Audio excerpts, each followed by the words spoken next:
welcome! Last time we had to deal with multiple things. We did Tamtara. My internet then went for a good hour. That was fun. Then we did Copper Bell, where a tank wall to wall without informing me that that was their intention. So that was fun.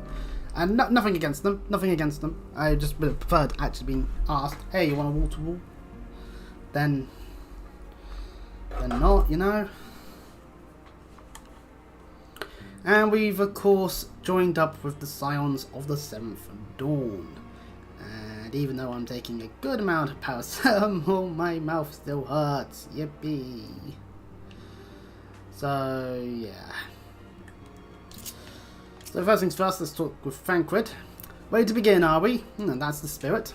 So then, your mission is to investigate a crystal robbery and a spate of abductions. Crimes which you believe to be connected. Assuming we are correct, it is like that any other discoveries we make in relation to one will further our understanding of the other. Now, since the attack on their caravan, our friends at Magino and Sons Mural Concern have doubled security over all their shipments. In light of this, is my judgment the abductions should be our priority. According to our preliminary findings, the majority of the missing were last seen in the vicinity of Camp Drybone, so that would seem a fine place to begin. A fellow by the name of Ismard serves as the camp's de facto leader. Pay him a visit and see that he gives us his full cooperation.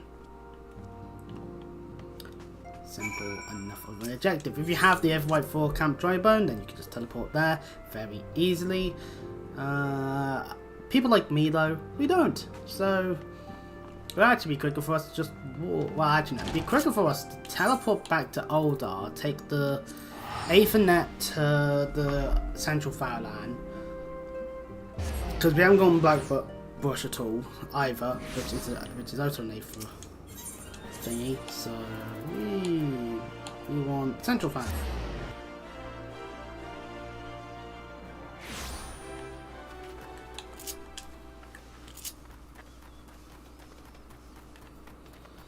Off we go on adventure.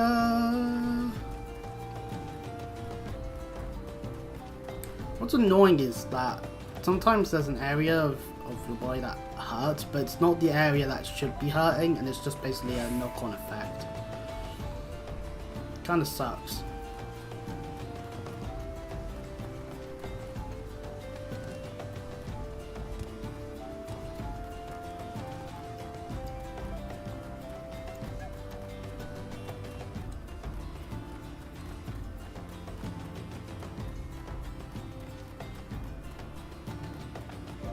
On out to Black Bush, and there's a triple triad fight we can do in the Coffer and Coffin.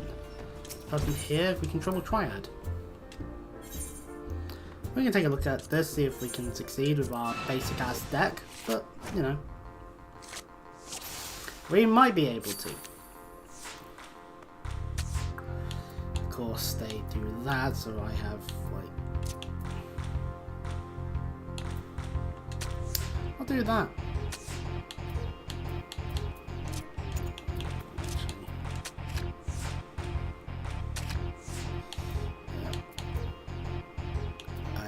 Now I can't actually take my bomb back. Oh wait, no, I can.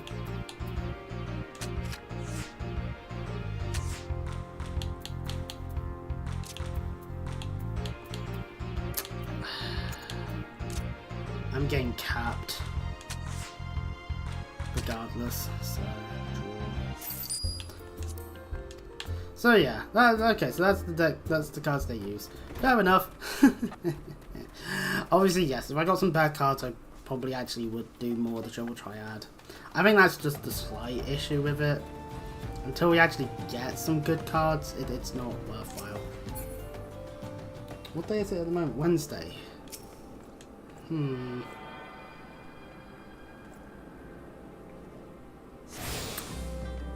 When did we go to the Gold Saucer? Was it this past Saturday? If it was past Saturday, then might be worth us going to the Gold Saucer before it becomes Saturday again or something. Just check, see how the number went. Oh, yeah, I can definitely feel Anyways, more importantly at the moment is we're heading to Camp Drybone. I can do that in a bit.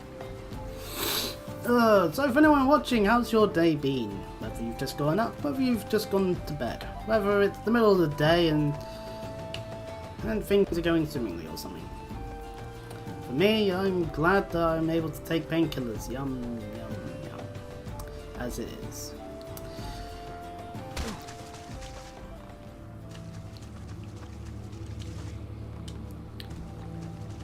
Over along this way and past the various toxic toads and random ass fishing?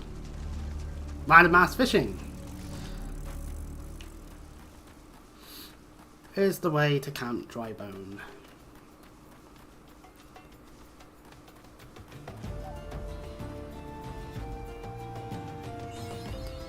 And it's pissing it down with rain.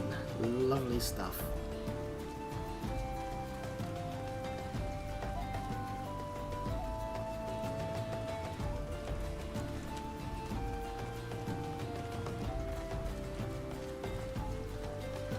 I wish I could use me uniform. I can't wait until I get to the point where I've actually gotten access to mounts in general. Yay.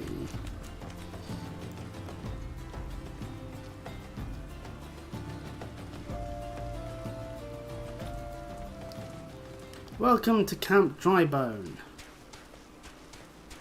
This is our next area where quests occur. I'm Isabard, here to search for the missing folk, I take it. Minfilia sent word that if venture a thing your description would be along. She also warned us to be wary of the armor jar. It seems we know who the culprits are at the very least. Now I bear no official title of this camp, but the people here have come to look for me for leadership. You have my word that I'll do all I can to help see the victims safely returned. Good. And now to actually start the questline proper. Right, let's get right into it then. Minfilia names the major culprits in all this. You would do well to investigate them first. Much harm has been levied on these lands by our major hands. The flames burn where they might, but their light cannot stay the darkness in all places at all times. There have been brutal murders of callers at the Church of Saint Amado Lamdama, innocents wishing no more than to pay their respects to the dead.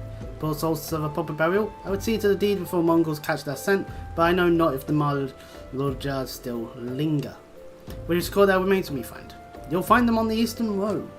12 reeling, you may even come to learn something of what the Malodja seek in this area. Well, let us go and retrieve some freshly murdered people.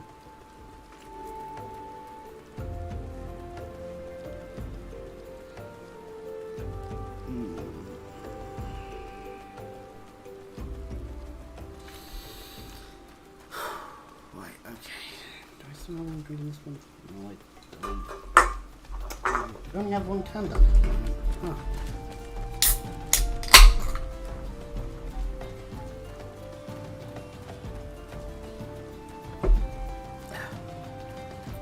Behold, some white corpses. Let us. Well, before I could make any jokes to do with utilizing dead bodies for mischievous things, some Amolder appear. They must have stabbed them 50 fucking times or something. Whatever the rest of the lyrics were, a little piece of heaven. I know the lyrics. I don't think I want to repeat them all out loud sometimes. That's why it's even more concerning when I saw that on TikTok. But then again, all I saw were posts of people going, "Oh my god, people don't understand the meaning of this song." And it's like, it keeps happening, really, where it's like, I see people moaning about stuff than the thing that they're moaning about. One thing I can tell you, though, is that I think some moderation is needed on the stickers that you can use on TikTok, because people have been going around putting furry porn in the comments of various TikToks. So, yeah, that's a thing. It's good to see you returned. Were you able to secure the remains of our fallen? Yeah, here are the corpses. With the bodies going back proper to the earth, the souls will find their way across to the other side. You've done a noble deed this day. I thank you. Now then, what of the Amalja? Did you see any? Surely such massive monstrosities as they cannot conceal their presence, much less take their quarry unawares. Ah, so there were Amalja remaining after all. I feared as much. Their part in the lone-born disappearing is all but confirmed, but I sense there is more to this than meets the eye. The occasional Amalja waiting party would not account for people going missing in these kinds of numbers. The toll is too great, and the questions too many. Not surprised me in the least to learn of another hand in this. But whose? Countless travellers pass through Drybone every day, and even if it were one among them, how would we best discover who may be implicit in these vanishings? By God! Pardon me. By God, there's something among us! Make the Among Us references now! Well, anyways, what do people think? What poor people think for that matter? Let's say we turn an eye to the common folk themselves. It may be among them that we find reasons for these vanishings. 12 forbid it be so. There was a merchant by the name of Ungust who was born here in Drybone and grew up in the Golden Bazaar. A rough character, but he knows the people here better than anyone else. I bet you he's at the inn, quaffing away the day's earnings. Here, I'll write a note for you to show him, else he'd not like to speak to you. Well, whoever this Ungust person is, I'm sure that they're someone we've never seen before in our lives. By gasp! Ungust was that merchant from an earlier bit. No. Well, gods be damned. You're that bloody adventurer who threatened me back in Oldar. What the soon else do you want with me now? Isambard sent me. Dear friend, Bletch, missing people, please help. Blah, blah, blah. Yours, Isambard. Oh, folk around here are as wary as they come. They'll turn tail on one if you so much as pass wind nearby. Played them all for fools and coached them hardly well than I did. If anything, they're more timid than before. What with all the disappearances? You can go talk to them yourself if you don't believe me. And now there's some common folk we can talk to. This hungry beggar. Please, sir, just leave me be. Okay, well, we're not going to get much out of them then. A devious derelict. That's one way to describe Lullafels. I have nothing to say but this. Thrall take who or whatever's been feeding off us low folk. And a petrified pauper. Over here by the little livery moogle. What do you want from me? I don't know anything. I swear, please don't kill me. And off they go. Well, Ungust is correct. These guys really are, you know, very not in a good state of mind.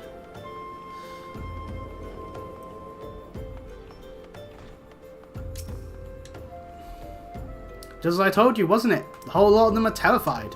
There's been talk of folk getting abducted, but if you ask me, they simply up and moved on to a better place. This place isn't exactly Costa del Sol, if you know what I'm saying. We haven't been to Costa del Sol yet, but on the playthrough, but yeah, fair enough. Well, time to go and back to talking to Isambard. Probably should have tuned to this while I'm at it, since I haven't done so yet. Right, there we go. Now we can teleport here when we desire to. Welcome back, Quest. Have you learned aught of import? I see. I suppose I should have expected as much from Ungust. Well, another thought occurred to me in your absence. The common folk are nothing if not fervent in their religious beliefs. Perhaps as they speak freely to their gods, then the clergy may know something of use. Potentially. I'll take up one species. Next quest is a proper burial. If we would know what the common folk speak of to their gods, we've no better place to ask than the Church of Saint Amdama Ladana. It is a small and humble church found to the northwest of here, and so long as you're headed there, I might ask you to deliver this emboweled corpse. A morbid request I grant you, but it must be borne to burial, and trust none more than you to see it done. Seek out our man named Marquez. He tends the graves of the Lichard. He will tell you where the body is to be interred.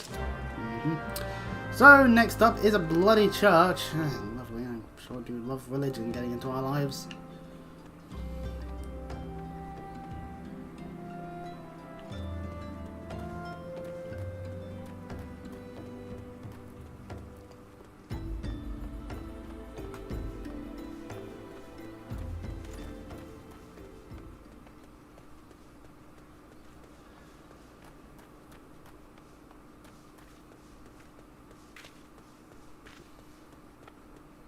Welcome to the church.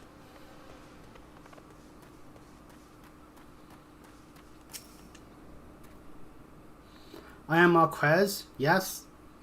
A body, of course. There have been so many bodies of late. I apologize, sir. If you seek a place of burial, then there is an empty grave atop the ridge. Take the path and lay him to rest there. We'll do that. Thank you, Marquez. He's totally... You know what? That guy seems important. I just can't put my finger on why he would be. Oh, anywho.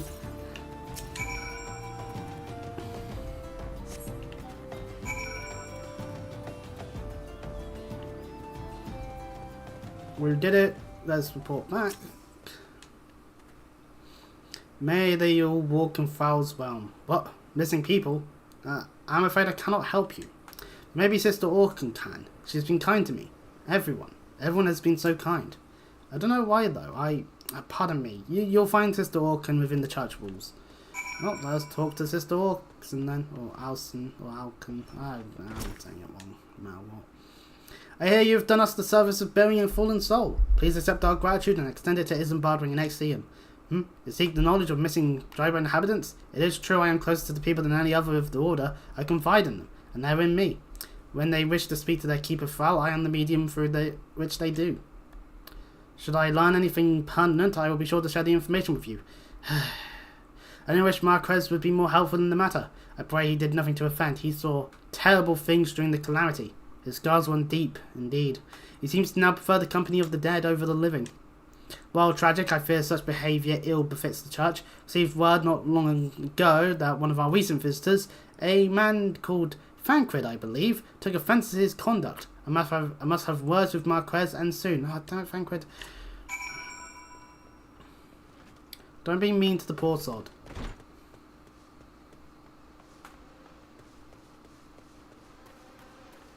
Well, anyways, back to Camp Drybone we go, hopping over all these graves as we tend to do. Whee.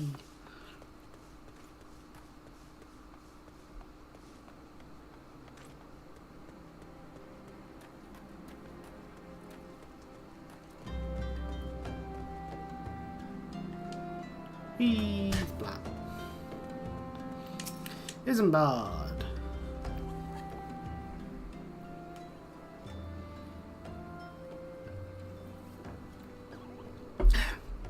Thank you, Chris. A burial is no easy thing, even when the departed is a stranger. Were you able to learn aught of the missing common folk? You've been keeping yourself rather busy of late, haven't you, Chris? Ah, hello, Fanquid. A pleasure, my dear Isambard. Name is Fanquid, and I share a passion with you and our mutual friend here for learning what has become of these missing persons and why. I too spoke with Ungdust, more times than I care to count. There seems to be some truth to this notion of the common folk speaking their secrets only to those in service to the gods.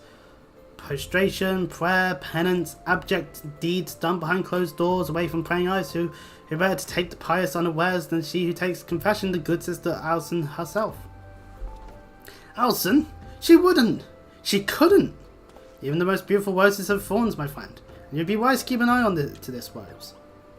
Still, the Lich Keeper Marquez, I swear to 12 I've seen that face elsewhere before. Well, familiarity of potential faces aside, we'll grab a random bit of gift to find in the event that we need it for anything. Anyways, our next quest for the children. Sister Orson. Cannot be. Though she is wont to travel to the Golden Bazaar on her own, and it's not uncommon to see her speaking to the children, but no. Could not be she, could it? I grow weary of these suspicions. I know there's one child in particular that she is fond of. Pray seek out the boy, Chris, and see if you cannot glean something from him about Orson's activities.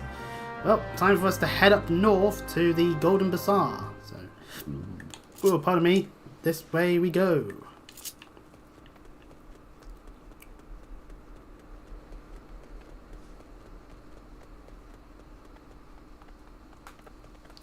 I realise this is more of an Adrid and a Sahara, or like what is it called in like Minecraft, like the acacia trees, something like that for most of Fireland, and like the actual deserts in Southern Fireland.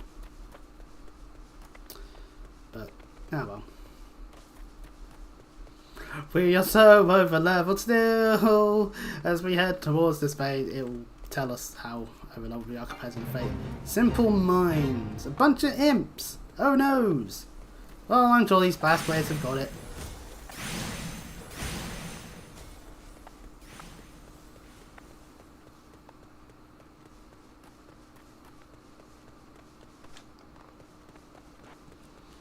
Anyways, welcome to the Golden Bazaar. There's a Chocobo Keep here, but that's about it really in terms of travelling options. Anyways, this uncombed urchin is the one we talked to. Please help! Sister Orson went all out on her own and hasn't come back. She always reads to me right here about Frau and the Order and the other side. I told her I lost my shiny thing and she went looking for it.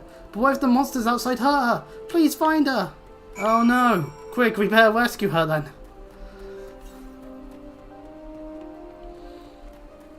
For the children! As the quest name says, we are helping them out after all. Boingy boingy boing. Boingy boingy boing.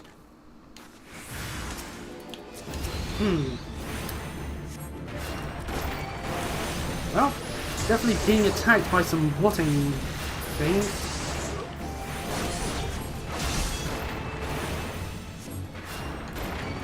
Thankfully, this is not too hard, and we're done. Thus, come to her aid.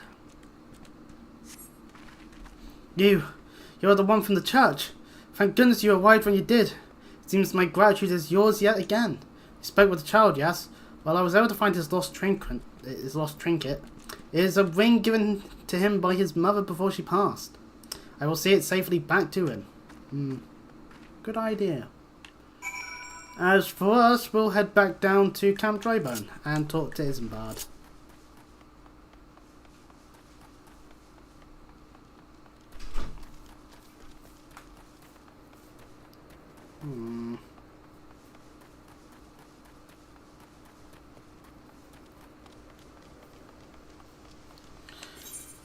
Oh, accidentally pressing buttons today we are.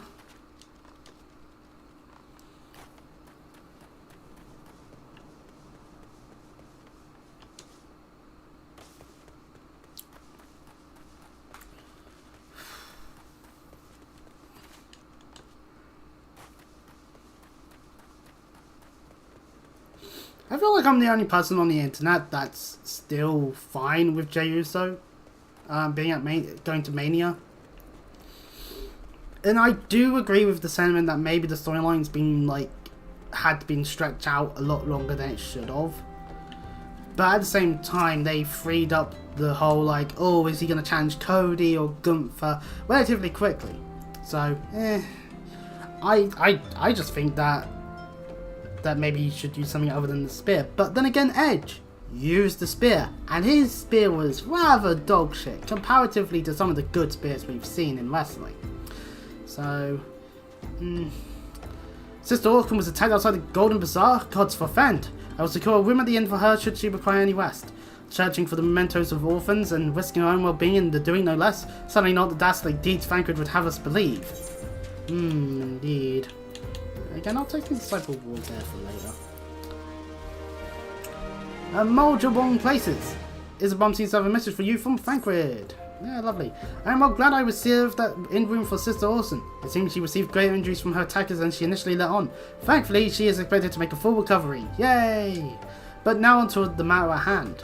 Thancred came looking for you once more. He left word that he'll be waiting at the Almudra encampment to the southeast. I pray the two of you are able to uncover some evidence regarding these disappearances. Well, let's hope we can, because otherwise we're basically barking up the wrong tree and the Almudra probably have every right to be like, the fuck? Sure, we happened to kill a couple of people, but we haven't been abducting anyone. And then we can just get them on murder charges instead, assuming murder charges can be applied to people that aren't considered citizens of this city-state. No, sometimes I do ponder just how one-to-one to the world it can be sometimes. Well, the real world.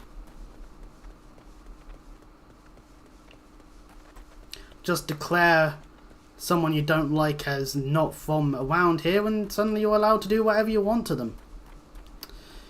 yes, America does seem to be doing that quite a bit lately. I wonder if it's because of the people in charge. Ah, there you are, Chris. So good of you to come. Well, I do come to the... Well, I do... Well, I'm trying to think of a way of saying a sentence without making it sound wrong. I can't succeed on that one. Indeed, I've heard all about good Sister Orson. Isabel said her wounds were serious. It would seem my suspicions about the poor woes were misplaced. But false though they were, perhaps my suspicions were not entirely without merit. Whilst following Sister Orson near the Golden Bazaar, a band of Almaja caught my eye. Dragged them as fast as I can, but... Well, let's say I would much prefer to keep my distance and remain here. This, of course, brings me to why I requested you. Would you be so kind as to take a look inside? Oh, sure, I guess I can go do that, Ifrit. Don't mind me, Emolja, just a random person coming through. I have a stick, and it does stick-related activities. Why, there's a queer leaflet. By God, they're looking for a nice place to talk with the fellow Emolja that happened to be into, the same gender. Yeah. Well, to each their own. We shouldn't persecute them because of that. Now, for potentially murdering and abducting people, we can, as per usual. Frankrid, well, did anything tickle your fancy? Well, we found this queer leaflet, but I don't know, that sounds rather gay. This leaflet. See the Wolf of Knoll to the hands of your children. It looks to be some sort of assembly to provide the poor with work. The lettering, though, atrocious, is it not? And these bits about Nordfroll seem somewhat less than studied. I find it hard to believe one among the Order penned this. Pray take this to the inner Camp Draper and let us see what Sister Orson makes of it. Well. Jogging around at the speed of jog. It's a jog that we do because the game now lets us. Da, da, da, da, da, da, da, da. Da, da, da. Why do I have Escape the City in my head? I've never truly played Sonic Adventure 2. I took one look at it and went, well, this looks like a shite port of a Dreamcast game. A system that died a very horrible, horrible death. During the time period where I was busy playing on my PS2, so, you know. Anyways, welcome to the inn. Sister Orcon's in this room. My saviour comes again. To what do I owe the honour this day? This leaflet we found. What is this? Blasphemous! These are not our teachings at all. This was not made by any true brother or sister of the Order. Of that I can assure you. Come to think of it, weeks ago the church was plagued by missing garments. Could someone be posing as a priest of the Order to deceive the people? No. That'd be unfortunate. The plot thickens. Our culprit pretends to be a priest to lend credence to his deception. There is no doubt an irony in there somewhere. But I suspect we have a worthy adversary on our hands. I shall consider how best to handle this. For now, tell Isambard what we have learned here. Well, it's nice that I seem to be the one that needs to tell everyone, despite the fact that I seem to be very much a silent protagonist most of the time. Well, anyways, back to Isambard. Posing as a priest? To think. These troubling notions aside, it is gratifying to finally be able to move this investigation forward. Thank you once again, Chris. I shall keep my ears and eyes open, now more than ever. And we get access to more gear. That's not really as good as it could be. And level 35, where it's telling us that we have access to the next class job quest. But as you can see, below the main scenario quest bit, there isn't any. I wonder what that means. Yeah, it means that we need to get White Mage before we get any more class quests. Anyway, dress to deceive.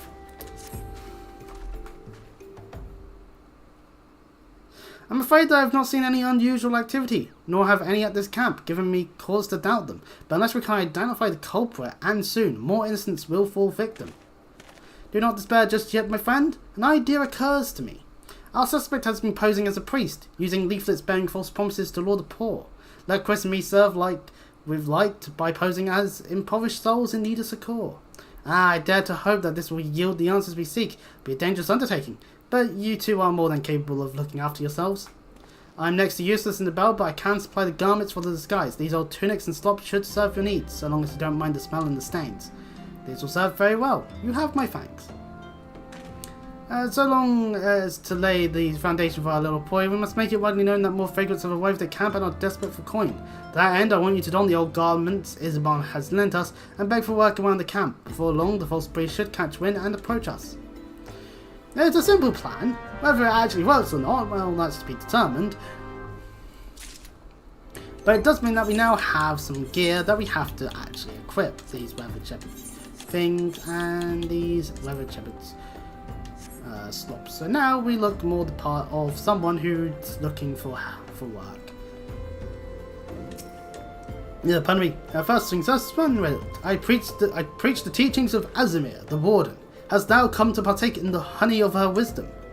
Azimir is keeper of the sun and goddess of inquiry, always laid bare beneath the light of her divine countenance. Open the heart to this light, needy child, and thou shalt want for naught till the end of days. Well, that's a lovely preaching there with the thing, but okay.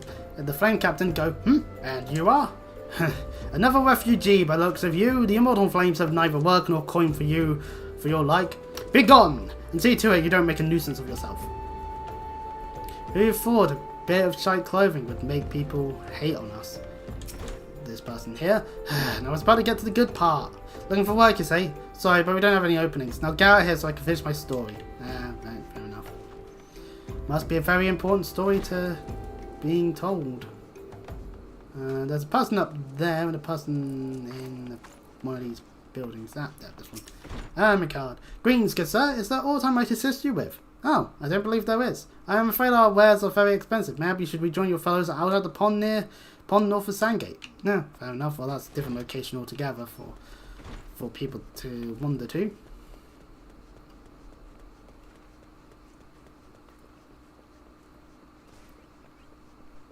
And over here is the last person that we need to talk to. Rule this. What is it? Work, please? Oh god, it's not again. Look, being poor doesn't give you the right to pester whomever you like. Why don't you keep with your own kind out by that muddy pond of yours at Drybone? Well, lovely that we're seeing a nice bit of classism occur even in a place like this, but still. Vanquid, you have quite a knack for being a nuisance. The camp is abuzz with talk of newly arrived vagrants. And though we weren't able to attract our wayward transgressor, we were able to learn that the poor have a commune by the pond north of Sandgate, to the east of here. The eyes of the authorities do not reach that place, rather ideal for spiriting away hapless souls. Let us go there and wait for the kindly priest to come and offer us aid and comfort. Needless to say, you'll need to remain in disguise. Well, time for us to make our way to where Vanquid is now instead of where he just was.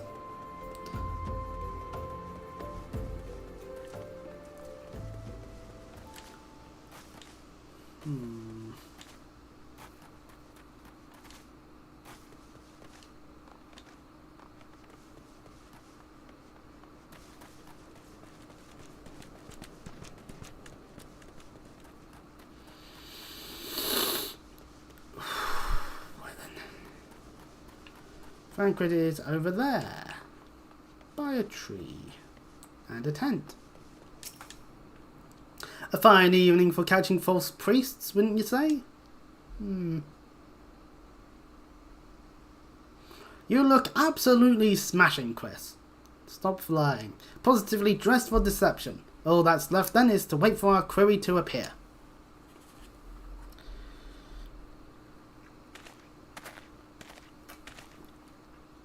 One undisclosed amount of time later. Oh, you poor, unfortunate souls.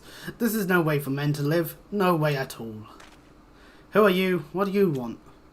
Be at ease, child, for I mean you no harm. I am a priest of the Order of Narfel. I come to offer you succour. This leaflet bears the teachings of Nold. Trust to them and they will surely set you free from the shackles of penury.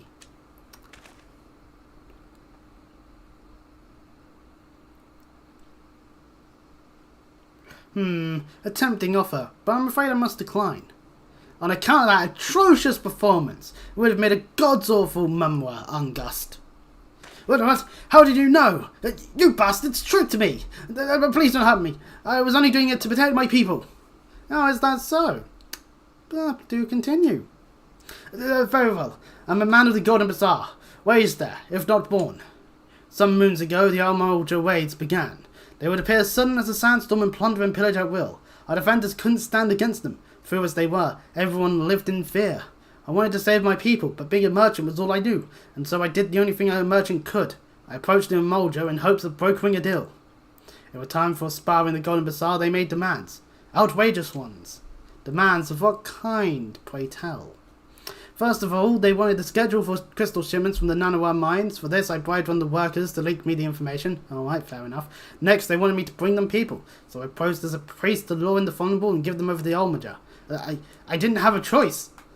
Protecting one's home is a noble thing, but at the cost of innocence. Could have sought the aid of the immortal flames, yet you did not. I suspect you're not telling me the full story. What made you sell out your own people? Speak! It was good. What did you say? The coin was good, I said. I could sell mole meat for a score of lifetimes and not even see a fraction of what the Almolja pay me. You sacrificed in it? You sacrificed innocence so that you could line your own pockets? Words fail to express the contempt I feel for you. Spare me your contempt. If you want to blame someone for the mess the world's in, then blame yourselves or the gods. Not to you again. Aye. Were you the one leaking the immortal flame patrol routes to the enemy as well? Spit it out. No, I know nothing about that. I swear it. At this stage, I'm rather disinclined to believe all that leaves your mouth. But no matter, there'll be time enough to learn the truth. Chris, be a good man and take the words of these developments to Minfilia, would you? Right, fair enough. I shall prize everything I can out of this filth. The abductees are still somewhere out there. Our foremost priority is to rescue them.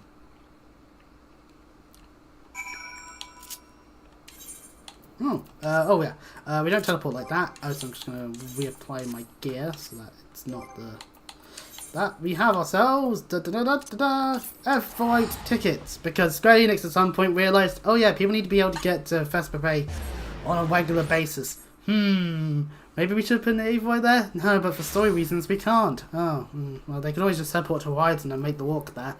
But we want to cut down on the travel time they may have to do. Shit.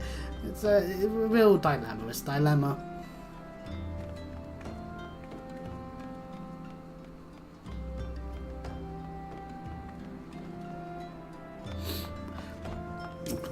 Oh, pardon me.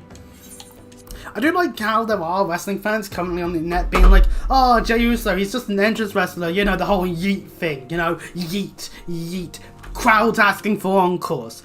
No one else fucking gets encores for their entire fucking entrance thing. That's how over Jey Uso is. To the casuals and to WWE fans. Like actual fans and not people being like, oh, obviously this is... And also, people on the internet hype up Joe Hendry all the fucking time. And he is very much an over entrance wrestler.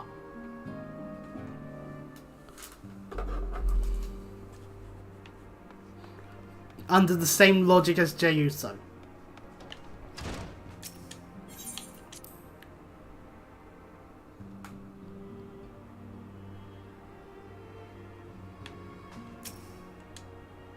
Hello, Minfilia. Welcome back, Chris. I'm pleased that you and Franklin have been getting along. Well, as well as we can. I see, you have done well to uncover the truth. Thanks for the report. As Franklin said, we must ascertain where the abducted were taken, and none but the Almolja know the answer. Suffice it to say, they will not willingly part with this information. I fear blood will be spilled before all is said and done. Life, materia, and everything. And now for a small little bit of filler. Though we seek a peaceful solution to the primal problem, we must needs be ready to fight for our cause. Though you might take to the field suitably prepared, I would have you meet with a goblin acquaintance of mine. His name is Mutamix Bubblypots, and he's a scholar of no small repute. He's renowned for having introduced a revolutionary method of enhancing equipment to Eorzea. Knowledge of this method was once a closely guarded secret, but thanks to Mutamix and his students, it's now been disseminated to the great benefit of all the realm. It would serve you well to acquire an understanding of the process. For this purpose, I shall lend you a blade. Take it to Mutamix and bid him use it to demonstrate his craft to you. Mutamix is ever to be found at his camp in Central Fireline, a place known as the Bonfire. Look for a pillar of smoke, and the way will become clear. So yes, off to Central Fireland we go.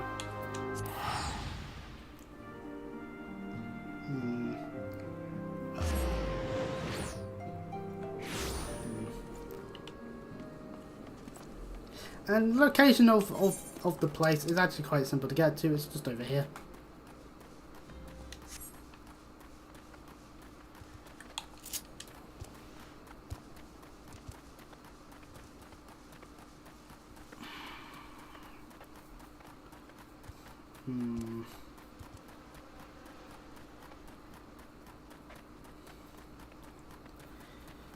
Honestly, when it comes to over entrances, an entrance can be over, but one factor that's needed, in my opinion, is for the Westland themselves to be over. Having an over entrance doesn't mean shit in the grand scheme of things, I believe. You know? I really do think that some people really just blow things up to proportions that aren't necessary.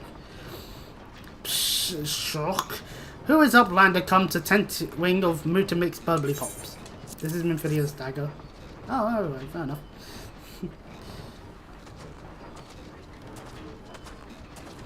Fighty Tool drinks an airy self. When full of airy self, Fighty Tool changes to Stony Shire, name of Materia. Materia joined with other Fighty Tool. Then Big Eyes Fighty Tool gains power of airy self. Mutamix is reckoning that Uplander is friend of Minfilia. What tipped you off? Yes, tongue flaps reach ears and Mutamix with fastness. Minfilia wants Uplander to see power of materia. Uplander brings Fighty Tool to Mutamix, yes? Ta-da! A dagger on this blessed day. Sure, Fighty Tool is on strong as Eating Tool. Make good teaching show with power of materia.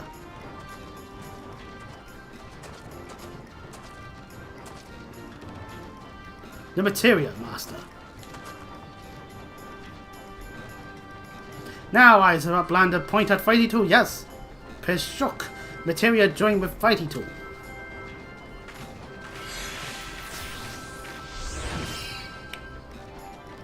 Fighty Tool gains power of materia. Fighty Tool reborn. Here Uplander. And I've gotten that for the third time now. In amongst the playthrough, I'm going to call this a bot message and I'm going to get annoyed when I see it from this point forth. How do I...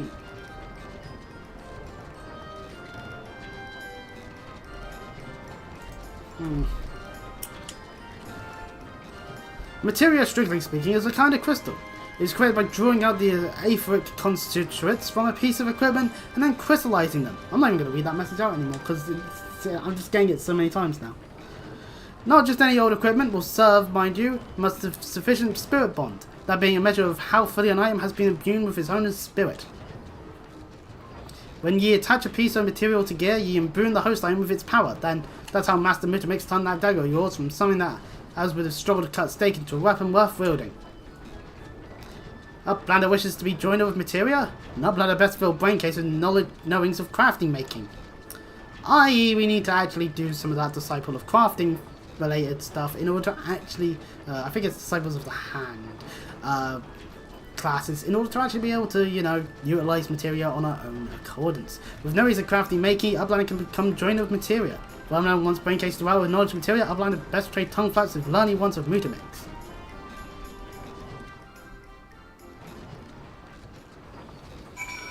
So yeah, Swim Bros here has a quest. No, pardon me. But forging the spirit. What would you say if I told you that inanimate objects can possess a soul? They can, believe it or not, although the soul in question is not their own, but that of their owner.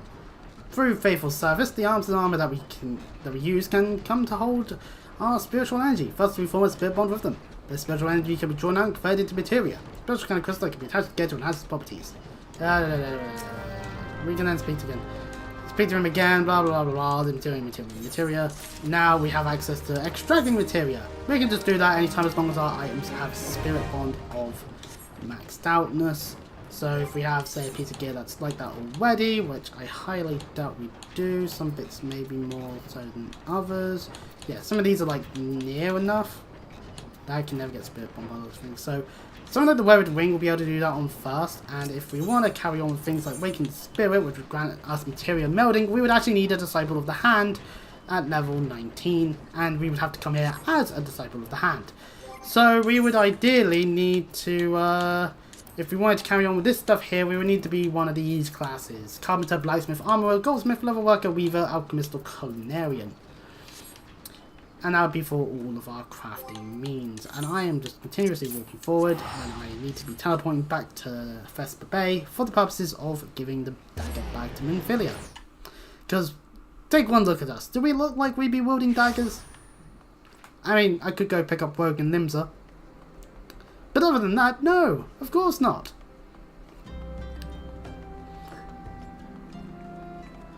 And Nedrick Ironheart has Hello Holly for us to grab. Hello there, adventurer. I'm Nedrick Ironheart, explored by trade and assigned by allegiance. And you, my friend, look to me as an adventurer in need of a challenge. I'm no just a place that will offer it to you. Just away in a corner of Eastern Fowland lies Holly. It is there that you'll find all the excitement you crave. Lovely stuff. Well, we'll take that to heart, and this person's changing class right in front of us. They're Chloe's friend. They have a wind-up version of Chloe. Whoever this Chloe person is must be a fantastic person for them to be around. Anyway, let's hand the dagger back to Minfilia. Halatali, we actually went near to the entrance of Halatali while we were in Eastern Fairyland. So we can go there and hand it in and gain access to a new dungeon. That's not needed for the main story, but it's something that we can do in the future if we so decide to. So, you know.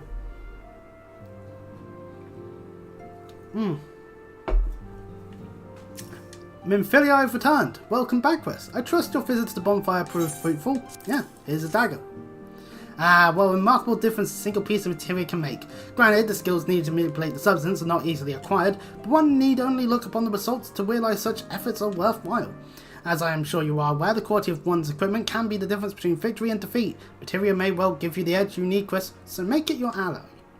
Now, it is time we discuss the matter of your next mission. Pray speak with me when you are ready to begin. We do get ourselves a weapon coffer. This is not bad. It means you can gain a weapon of a class, depending on what you which class you are when you open it. Level 18, however, we're using it at level 29. Yeah, no. Anyway, Lord of the Inferno. Now it's time to actually deal with the primal situation. Word has arrived from Frankfurt concerning our ongoing investigation. It appears he was able to extract some information from our friend Ungus, the false priest.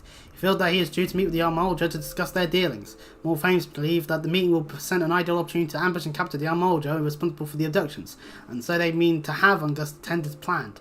As the Armalja are anticipated to offer fierce resistance, the Immortal Flames have requested our support. I would have you provide it to them, Chris. Frankfurt is presently attending to another matter, but will join you as soon as he's able. Until such time as he does, you will be the Scion's sole representative on the ground. Before he left, he bade me tell you to save some for him, such as his confidence in you, a confidence I share. When you have made ready, pray take yourself to Count Drybone and report to the Flame Sergeant leading the mission. May you walk in the light of the crystal. Back to Camp Drybone we go.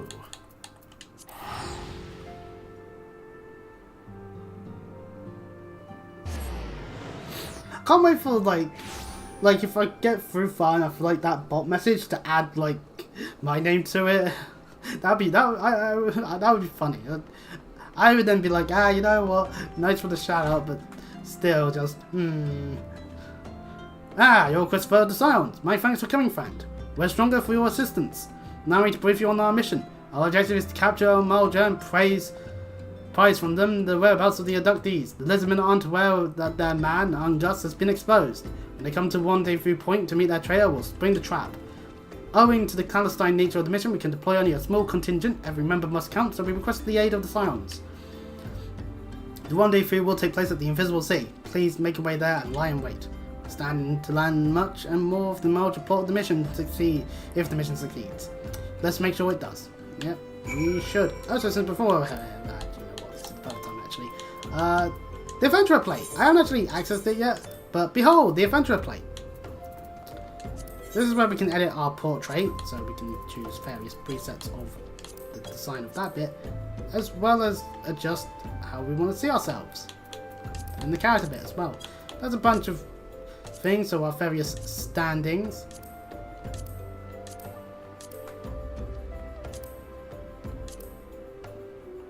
And various emotes get utilized.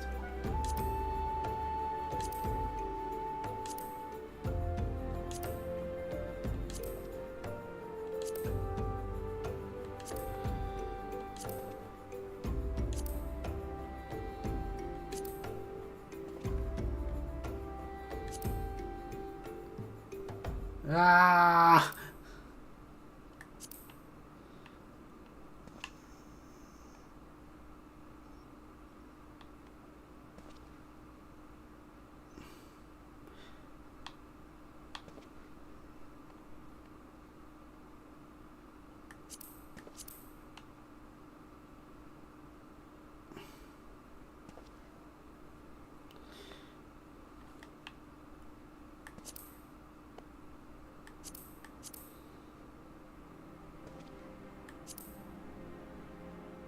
So we could pray.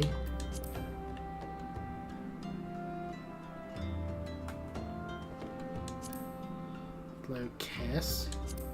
Dance. No head.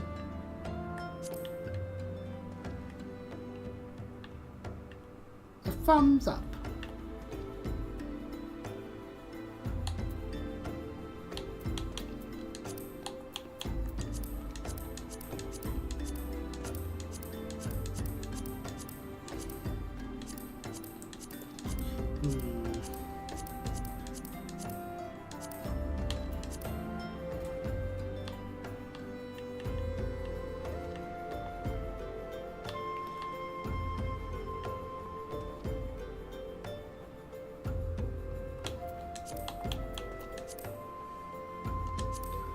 Congratulate.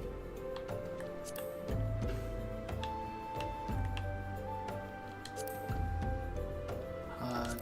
Pat. No. Deny.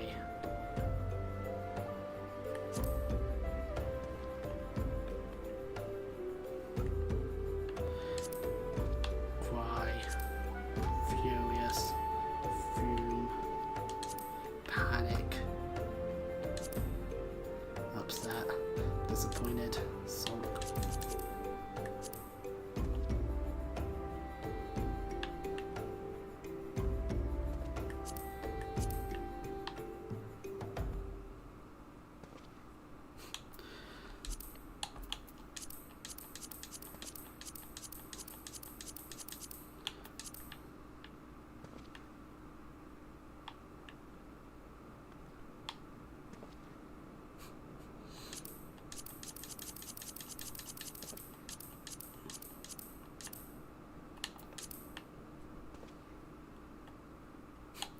There we go. You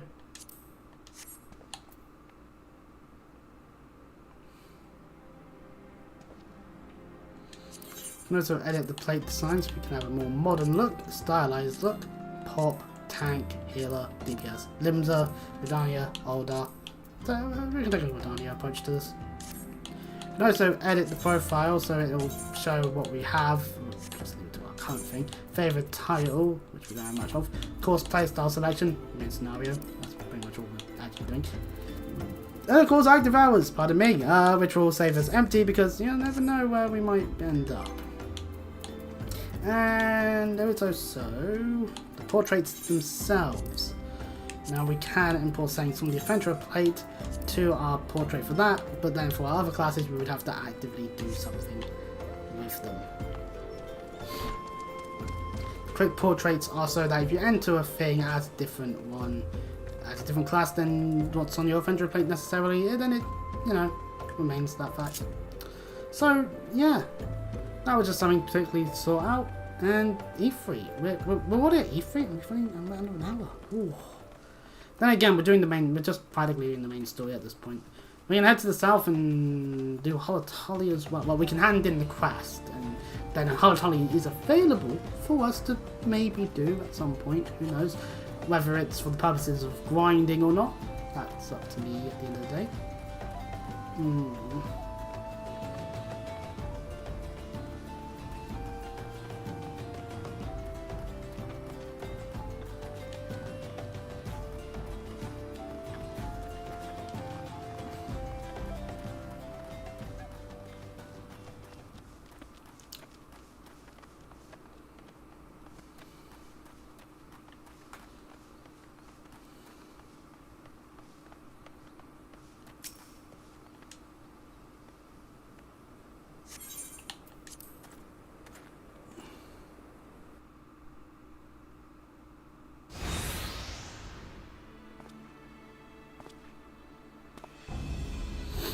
And so we lay the trap. This debate in place.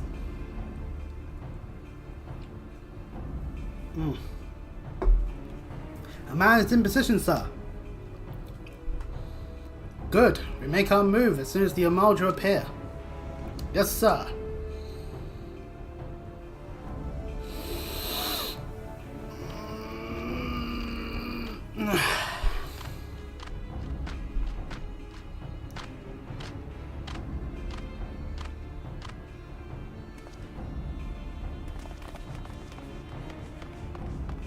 Ah! What is the meaning of this? Wait, something's amiss.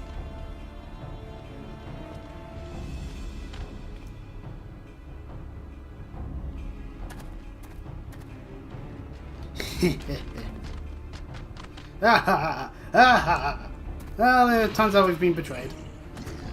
I'm afraid your little ambush ends here. I eluded the Immortal Flame's clutches on moons before finally being caught. Did you not wonder how I managed it? It's almost as if someone was feeding him information from the inside. Gahaha! Aye, every movement was known to me ahead of time. Hee hee hee. Now, as much as I love to chat a while, I have appointments to keep. They're all yours.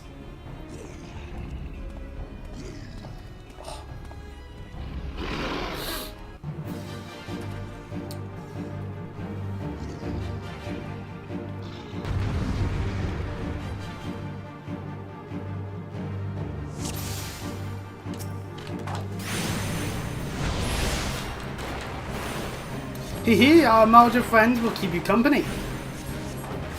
Filthy traitors, when I get my hands on you...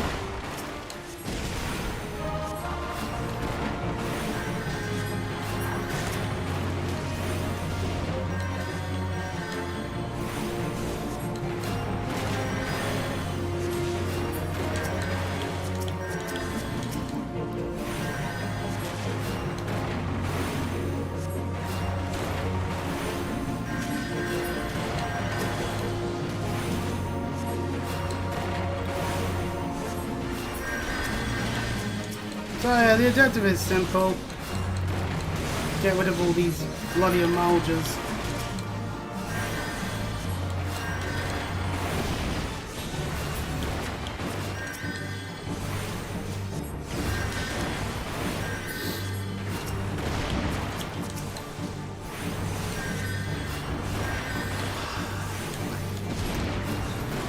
Hee hee, how long will you last, I wonder? And then a new group.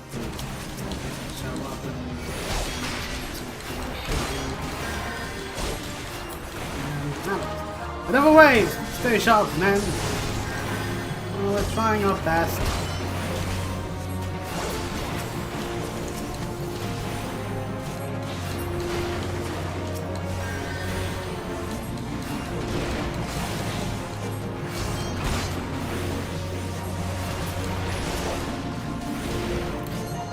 God damn it! Is there no end to them? This show is only just beginning. Oh, that dastardly villain.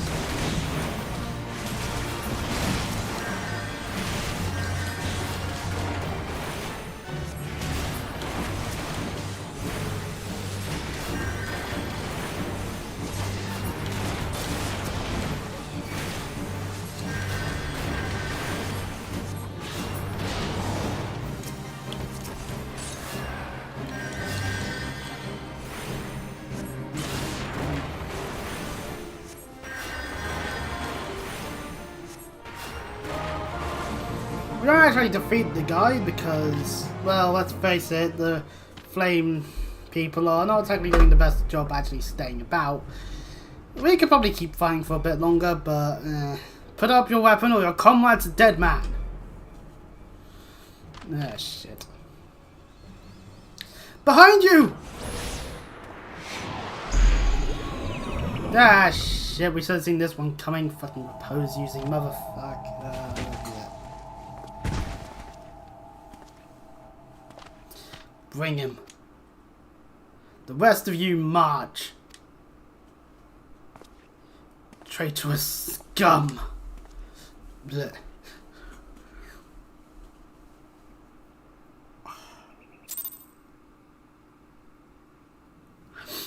Welcome to Sanawak. If we were in the actual full-on area of this place, we would be having to deal with level 50 enemies. Thankfully, we're in a specialized version of the area to not have to deal with that. I feel the Amalja mean to give us to their god as an offering. If I must die, then let me die a soldier's death, with steel in hand. And the Bowl of Embers is now accessible.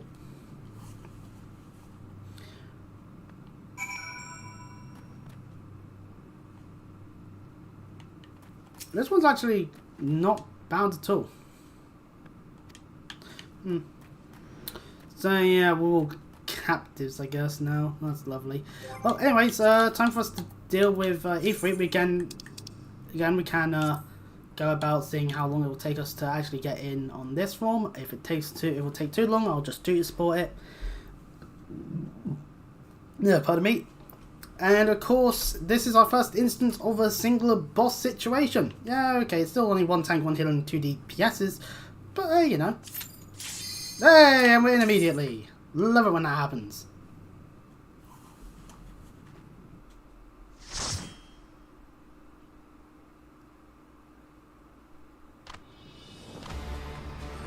Quite literal black hole sun. Where'd he came? Lord of the Inferno, hearken to our plea. Lord of the Inferno, deliver us from our misery. Well, we're screwed, aren't we? Almighty Ifrit, Lord of the Inferno, I your humble servants beseech you, grace us with your divine presence. Lovely stuff, isn't it?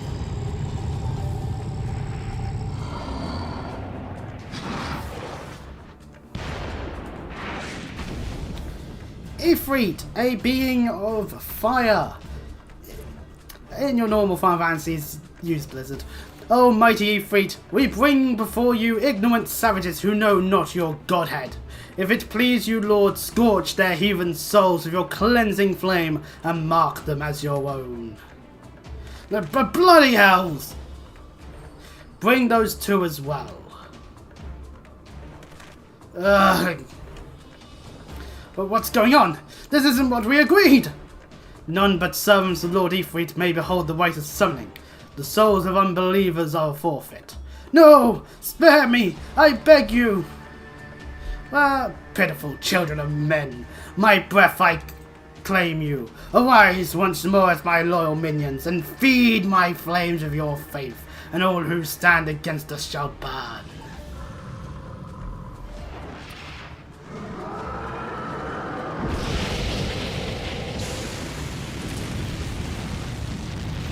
The flames do nothing to us.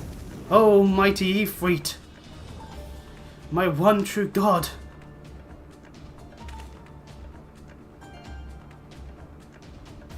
Your words are my bread. Impossible! By what sorcery do you assist my master's will?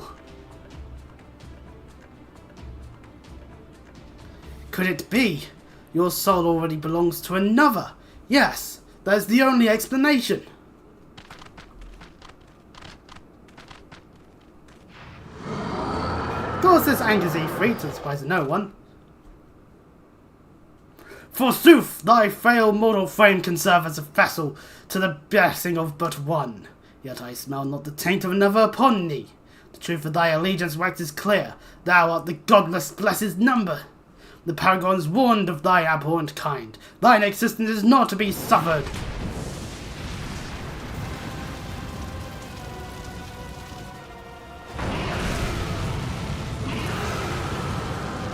Battle be upon us.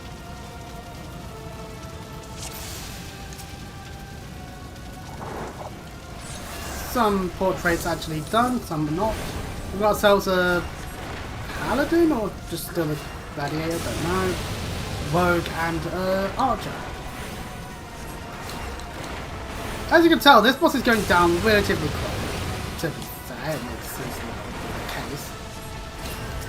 Oh, and when eruptions on the thing, it's not your standard AoE affair, but Still something that you need to be cautious of, for sure. Surrender thyself to the fires of judgment.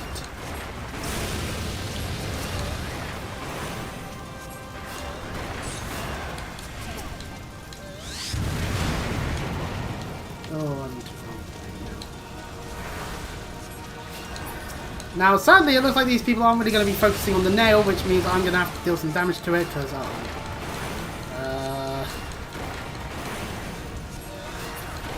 thy soul shall burn for all eternity. I'll just make sure that that's sorted out. Did we do it in time? Oh, we did. Okay, good. Right. Right, okay. We should be safe now. Oh. I never got out of that. Oh, I did. Okay, cool. There we go.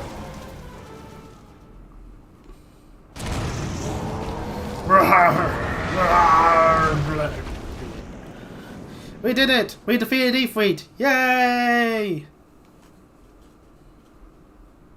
That was actually really easy. It's like the first instance of fighting a singular boss situation. So, you know what? Fair enough. I believe it's called a trial. Your first trial. It's an easy one. I think we did actually deal with the Infernal Nail in time. Otherwise, it would have been a wipe. And that would not be good.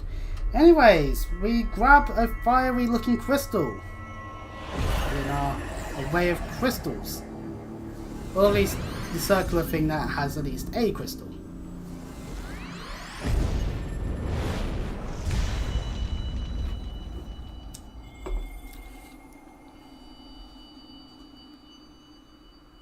There are more to be had in the future.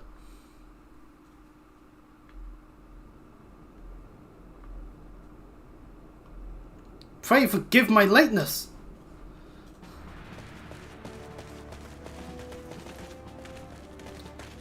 Banquet. I was delayed by a congregation of Malja's zealots. I swear each seemed more evangelical than the last. Persistent lot.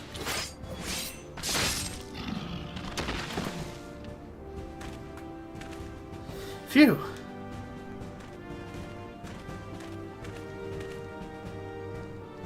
I see the Bloodsworn wasted no time extracting the captives, no less than I expect from the Flame General's hand-picked men.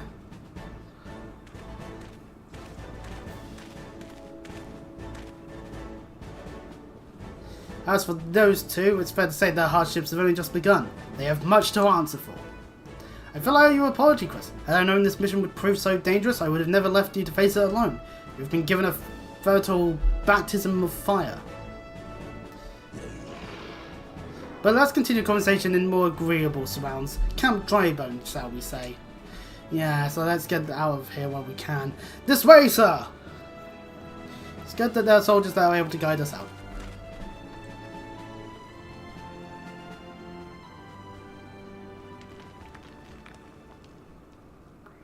So, that was the mighty Ifrit.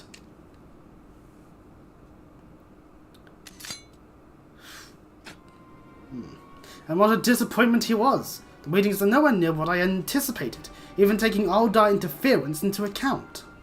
You should know better than to rely upon 5-year-old data left by the 7th Legion. Nor can we expect any form of support from the motherland, given the troubles at court. We've only ourselves to rely upon. Ever the pessimist, my dear Livia, promise me you'll never change. We've wasted enough time here.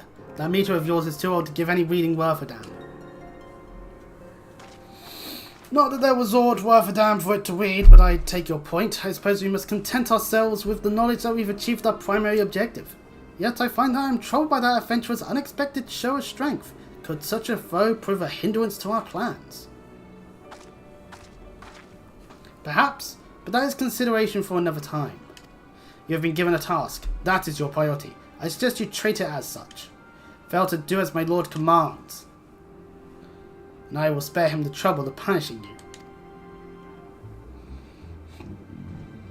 Oh, pardon me. And yay! Potential infighting.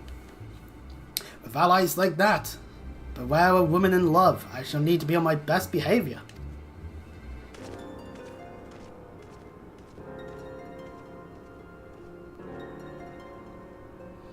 Evil people do love being ominously on top of a mountain sometimes.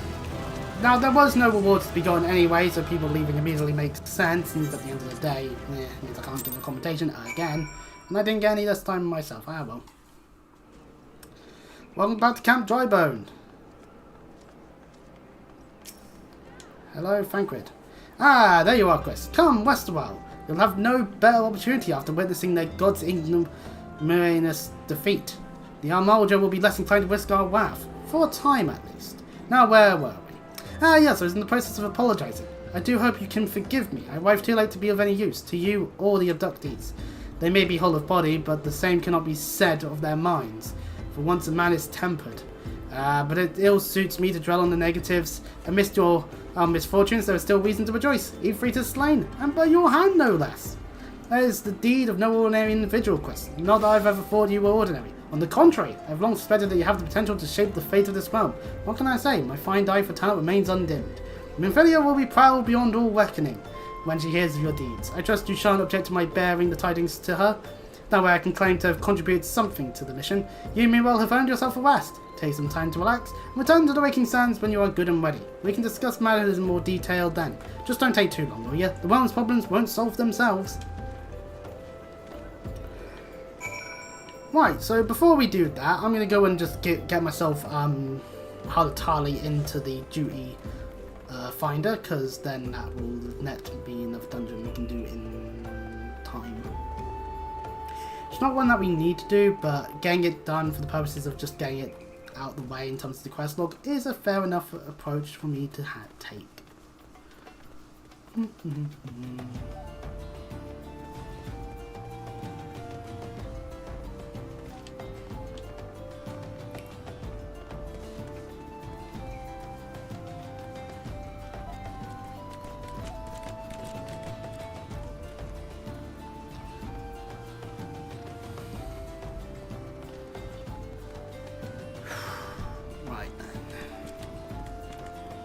Second Temple of Khan is in a different area. We'll probably do that when we end up in said area. Beer's only scalp deep. We can go to Limsa to hand in, but outside of that, not much else. If it's the horse Halatali you seek, you need seek no further. Permit me to tell you something of this place. The name comes from an ancient tongue, Halatali, meaning the land of many shadows. Well, anyways, there's a load of dialogue outside of it all, and apparently these contrast gloves are better.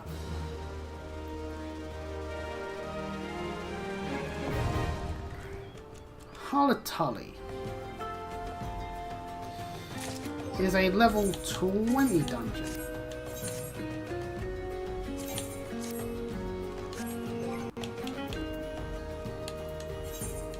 Ah yeah, because we changed the thing, we'll have to do that. Now our adventurer plate will remain the same anyway, so don't worry about that. So yeah, if we go into like the duty support, Bowl of Embers is level 20, as is this, and it's actually classed as a side quest.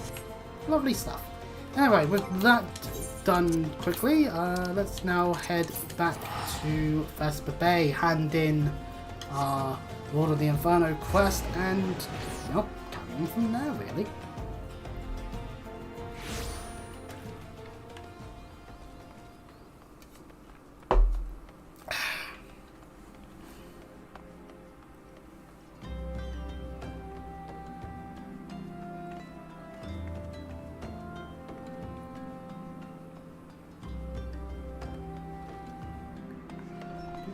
Hey Tataru!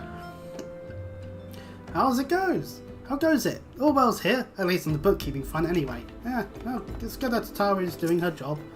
Anyway, into the Waking Sands we go!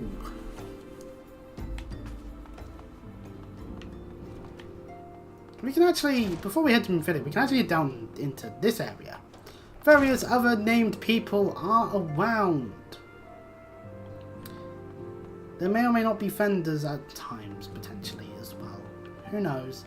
I don't remember fully. I swear there is, like, a merchant where you can get, like, an orchestration roll off of. But anyways, reporting to the Scion of the Seventh Dawn, the triumphant hero returns. Franco told us the news upon his arrival. He is presently in the solo giving a full report to Lady Minfilia. Should join them at once. Minfilia was most eager to see you. Indeed, we shall then.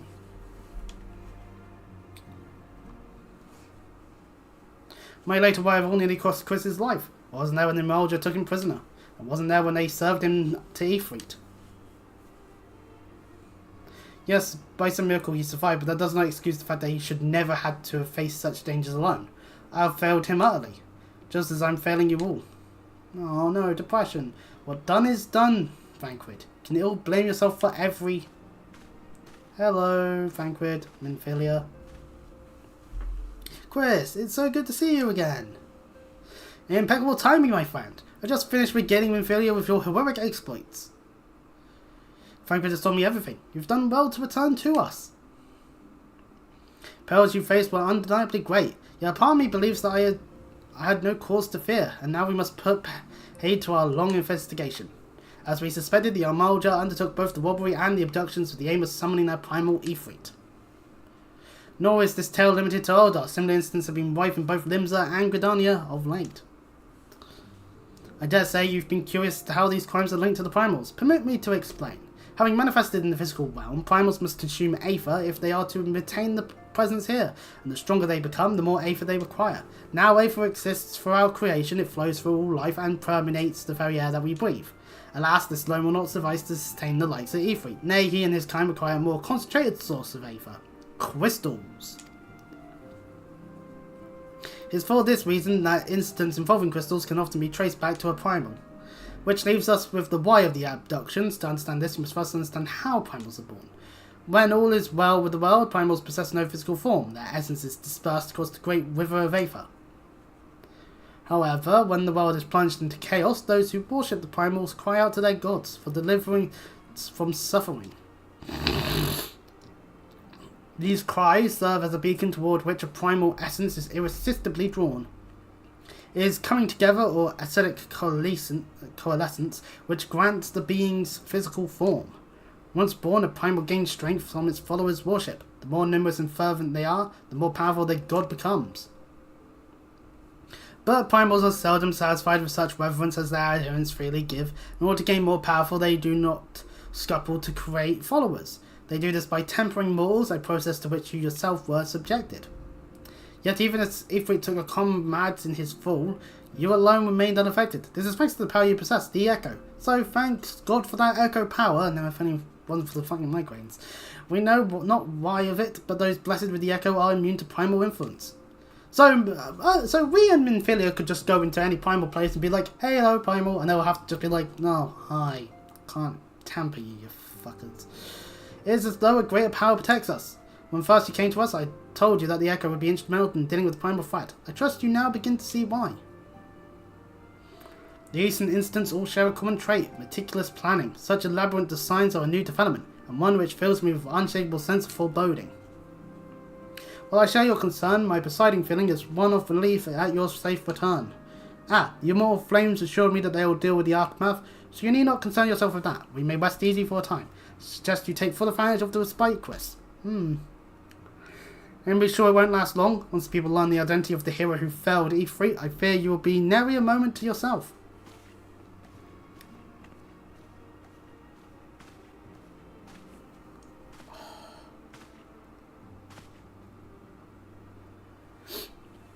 Whether she intended to or no, Minfilia neglected to tell you something. Something I think it would be best you heard from one of us. Concerns the tempted abductees that were rescued. I'm sorry to report that all are to be put to death. Oh, the flames with whom you were imprisoned included. Needless to say, this information must not be made known to the public. I swear to you that we would not do this if there were any other recourse, but once a man is tampered, he is tampered for life. Its very existence lends strength to the primal whom he cannot choose but worship. So we signs continue our fight, that no more innocents need be sacrificed. Hope you will continue to stand with us. But I should be going. I must offer my apologies to the Flame General for the losses of his people suffered. Till next time. Well, we'll see Frankfurt later then.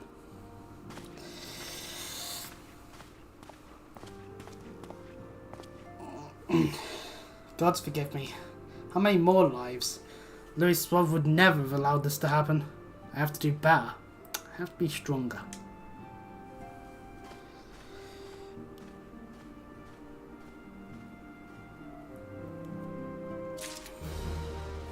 Yay, quest complete. Bunch of people that seemed like sensible people are now dead. No. Oh, pardon me. A hero in the making.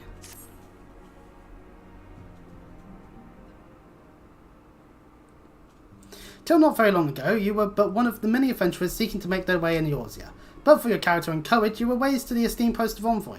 After you travelled the realm, aiding those in need without thought of reward, confirming to Yido and Pelbamon that the Scions would benefit from your aid. And instantly had you join us, then you personally bested the primal Ifrit. Thanks for the recap, Minfilia. I'm sure we needed that one.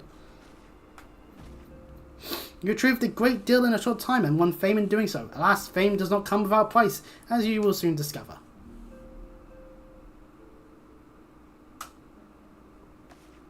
We have guests, Chris. Or rather, you have guests. Beg pardons?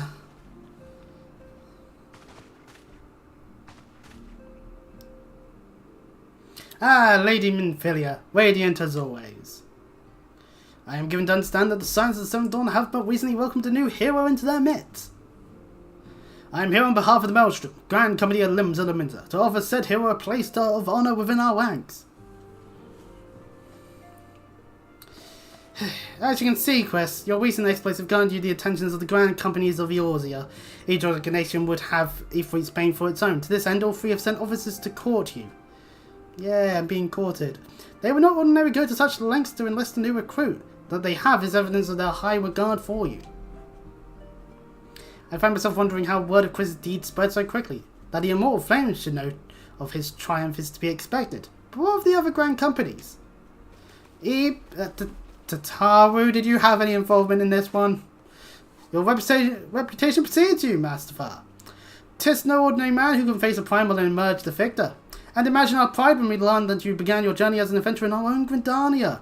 Know that the people hold you in high esteem, and that you will always be welcome among us. The Order of Twin Adder has need of valiant men such as you. Join your strength to ours, friend, and together let us ensure that peace ever reigns over the 12 Wood. What a pleasure it is to finally meet you, Masterfar. My comrades speak of you in the most glowing terms. A man of your time belongs to the Immortal Flames. Join your strength to ours, friend, and together let us secure a prosperous future for Eldar.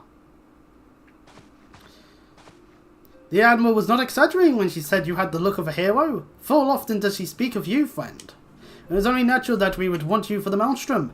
Join your strength to ours, and together let us see the grand vessel of Limbs of Laminza to the shores of glory.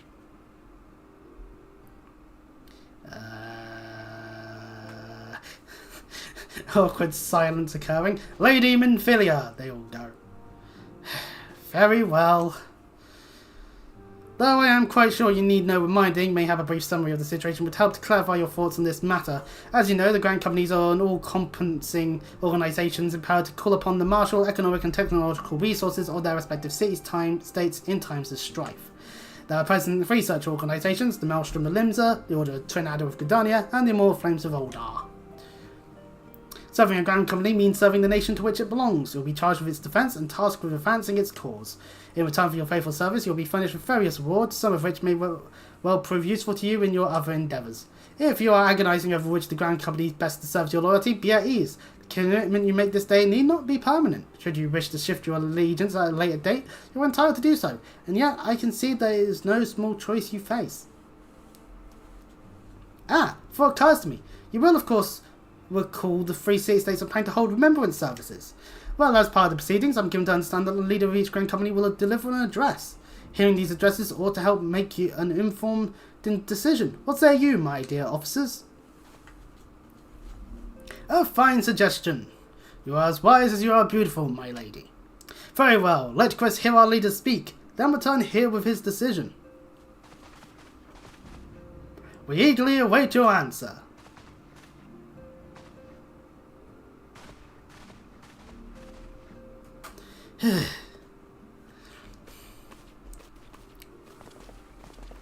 Well, anyways, I know full well that adventurers are by their nature a liberty-loving breed, and not best suited to the discipline of military service, but I strongly urge you to join the Grand Company nonetheless. While the promised reward is enticing in itself, it is not the only benefit. You are possessed of great power, Chris, and with it you are capable of doing untold good. Yet know that great power is wont to attract attention. Not all of it is friendly. Yeah. Great power comes great responsibility. Blah, blah, blah. Fucking Marvel's drilled that into our heads several hundred times by now. There will be those who wish you ill, and you must needs be on the lookout for them. Yet however vigilant you are but one man. In the midst of a grand company, however, you will be one man amongst many, a friend amongst friends. Your achievements will be shared, and so will the danger. I can think of no better arrangement. Of course, joining one organisation need not mean leaving another. I hope that we can continue to rely upon your aid. The 12 know that we will have need of it in the days ahead. Grand companies seek to protect their own nations. We Scions, on the other hand, seek to preserve the future of Eorzea as a whole. Similar, yet not quite the same. Now then, I expect you'll be filled more often in the future. As such, I would have you carry this link pal with you at all times. It will allow us to stay in touch regardless of location. No, that could have been helpful before I went and tried to deal with Ifrit on my own accord. Eorzea is changing, Chris, and you have the power to help shape it anew. None can say what the morrow will bring, but so long as we believe in ourselves, there is naught we cannot achieve. Now it's time you made ready for your journey. Before you depart, be sure to speak to Tataru. She will appraise you as to where and when the remembrance services are due to take place. Indeed.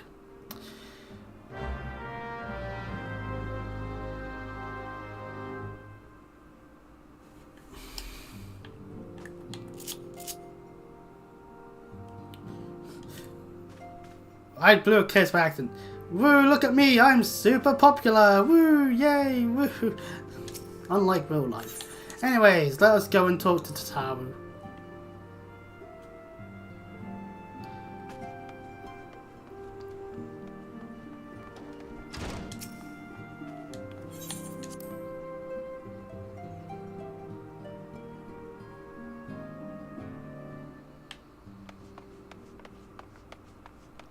Hello, Tataru. I'm sorry about all the attention you're getting, Chris. I might have sung your praises a little too loudly and often to a few too many people. Next time, I'll be sure to hold my tongue, literally if necessary. You know what? Tataru is like holding one's tongue physically. It has to be quite nice like this. Just be sure you don't. I'll stop that. Just be sure you don't end up biting down on it with your teeth, because that could probably hurt. Observe. Ah! Okay, obviously I didn't do it hard enough to actually hurt myself. I'm already hurting enough as it is. In a physical sense, not in a mental sense, in an edgy way though. Anyway, I expect you want to know where and when the remembrance services are taking place. If all goes to plan, Gridania will hold the first of the 3 services, then and Elder Seer Carney Center will deliver her address at the amphitheater. I should probably mention at this point that due to the organisational challenges involved in assembling all of the involved parties, it's possible that the order of the services might change. Still, there's not much we can do about that, so make Gridania your first port call. Next, you'll need to go to Oldar. Flame General Ruben Aldrin will be addressing the masses at the Royal Promenade. Oh, and it's rumoured there's to be a special guest. How exciting! Last but not least, you must make your way to the States Room in Limsa Laminza, where Maelstrom Chief Meldrib Blossom will be giving her address. The room is accessible via the Admiral's lift. Attend yourself to the sentry and he will admit you. You know that? Well, off you go then. Hope you find the remembrance services suitably educational. I suggest visiting the city states in my prescribed order, though with your record of impeccable timing and luck, the schedule mail will change in favour of your preferred travel plans. Farewell. Which is why it's 3 objectives and not just in the order that it was. Anyways, thanks for singing my praises, Tataru. Have a hug. Right, anyways, time to teleport to Gridania. Actually, no, hold on. Let's return to Gridania. Thereby saving us money.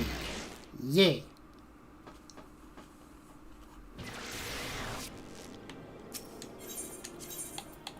So, yeah, to the amphitheater.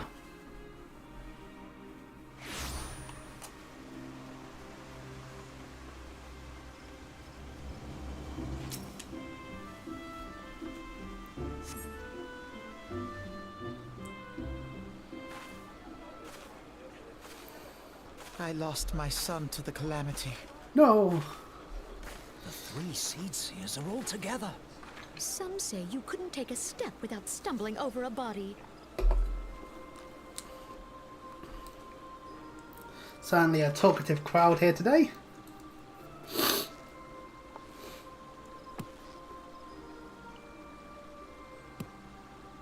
Our forebears were once strangers in the Twelves Wood, fearful of the Green Wrath.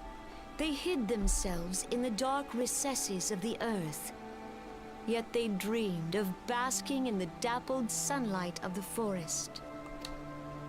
Through great effort, they proved their worth to the elementals, and were granted a place beneath the boughs. So it was that Gridania was born, some 5 centuries ago. Working hand in hand, the Hyur and the Elysian settlers sowed the seeds of our civilization, and soon they were joined by folk of all races. So nourished by the waters of unity, and blessed by the light of the matron, Gridania flourished into the great nation it is today. Do you see the Gridanian standard? There, hanging behind the Elder Seed Seer. Right, it's those twins, now in a different getup. The entwined serpents represent the unity between Hyur and Elysian. An elegant symbol. And do yet you not there are agree? several that seem to be very much against anyone who's not from around here, so, you know, racism and all that. In accordance with the will of the elementals, we have embraced a life of peace. Alas, our neighbors have not always sought the same for themselves, nor for us. How rude. Though we Gridanians have no love for war, we have still less for those who would threaten our way of life. Ever have we fought to protect the sanctity of the Twelveswood. They would rather have plowshares, they would rather turn their swords into plowshares than to have plowshares turn into swords. When the Garlean Empire brought its war of conquest to Eorzea, we rallied under the noble standard of the Twin Adder that we might push back the encroaching darkness. Just short of our Conjurer Guildmaster for some reason. And it was we who prepared the ground for the reformation of the Eorzean Alliance, that all the peoples of this realm might stand united against the common threat. Of course, a number of the NPCs around here are NPCs that we've seen dotted around Gridania in various 5 places. years So, ago, you know. the Alliance met the armies of the Empire upon the fields of Cartano. It would prove the bloodiest battle in recent memory. Countless It was. Gridanian lives were lost. As Supreme Commander of the Order of the Twin Adder, ever shall I bear the weight of our people's sacrifice. Alas, their loss was not the only tragedy to befall us that day, for soon came the calamity.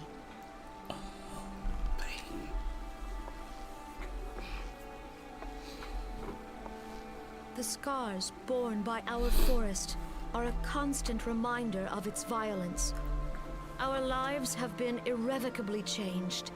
Each waking hour, a struggle to survive. Driven to desperation, some among us have strayed from the path of righteousness, resorting to banditry, Those poaching, damn criminals. and other unconscionable deeds. Yeah, like jaywalking. Damn those jaywalkers, they shall forever feel the wrath of our gods. To compound our woes, the Ixal have returned in force, emboldened by our suffering. They test our defenses nigh without cease, and prey upon the vulnerable. So beleaguered from within and without, it is of little wonder that our unity now falters. Dark times are upon us. Especially since that giant rain cloud over in the distance over there. Actually, I should probably just check one now. How is it like a laugh? Ah, the sun, it blinds. Time was a man could walk pox the on that high bloody roads without Ixal. fear.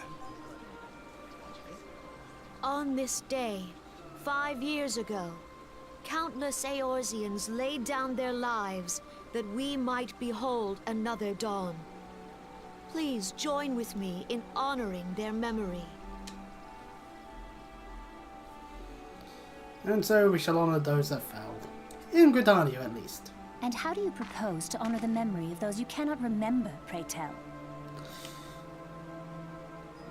They once existed.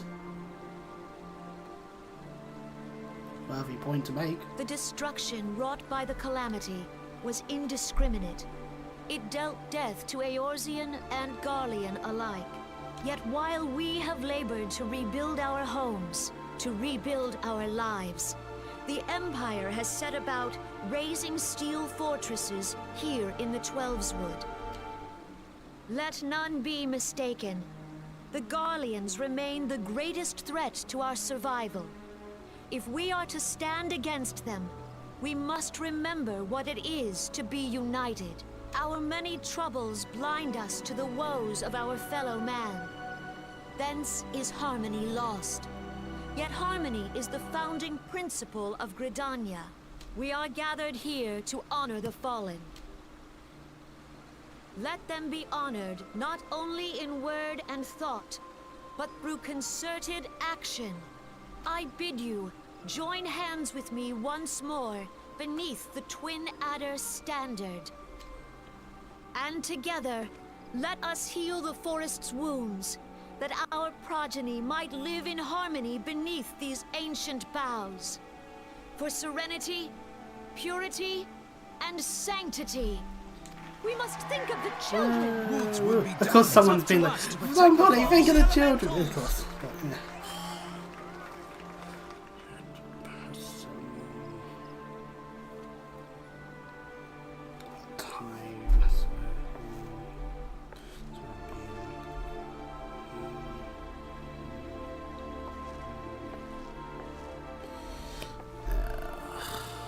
I was worn out sooner than it should have. I'm in a lot more pain than I thought I'd be.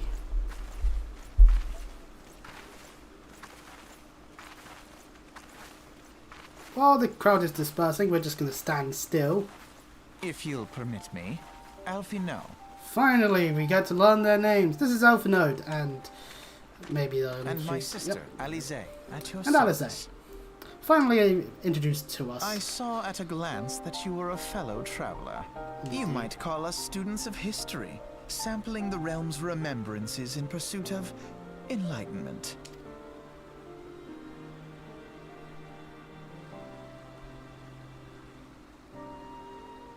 And now for non-voice lines. Gridanians are unfortunate enough to contend with two beast tribes. The Axel are unquestionably the more troublesome, being of a naturally warlike disposition and want to summon their bloodthirsty primal, Garuda, being a wound. No. And the Sylphs, by contrast, are peaceful in nature, being mischievous rather than malevolent. Have long been on friendly terms with the Guardians, until recently, because of course that has to occur. Alas, they have grown aloof, and a change observed at roughly the time they summoned the primal Wamu, a being of thunder.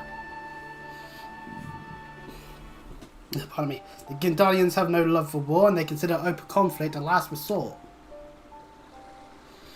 Though they clash with the Axel ever more regularly, you may be assured that they do so in self-defense. As for the Sylphs, they are as yet bound by a peace treaty, though one wonders how long it will be before it is broken. Twelvewoods was greasily wounded during the calamity, leaving Gridania vulnerable to attack. The people are hopeful that restoring the wood, and thereby the power of the elementals, will put an end to their woes. Yet how long will that take? Centuries, I'd wager. Well, we'll be streaming for the next 100 years, ladies and gentlemen. Meanwhile, the Axel will continue their incursions, spurred on by Garuda and her insatiable appetite for destruction. Whether the Gridanians like it or not, sooner or later it will come to all-out war. And when it does, the Order of the Twin Adder will need all the help it can muster. How valuable might the aid of a capable adventurer prove to them, then? Well, perhaps we will find out if the Elder Seed Seer's words fell on fertile ground.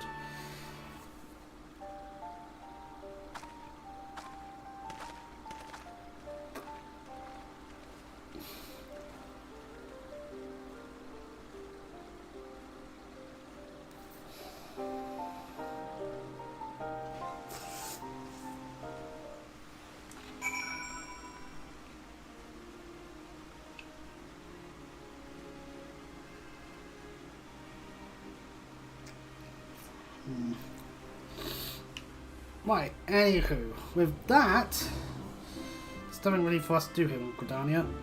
Let us teleport over to... Hold on now. Fucking expensive it is. But, yeah, well.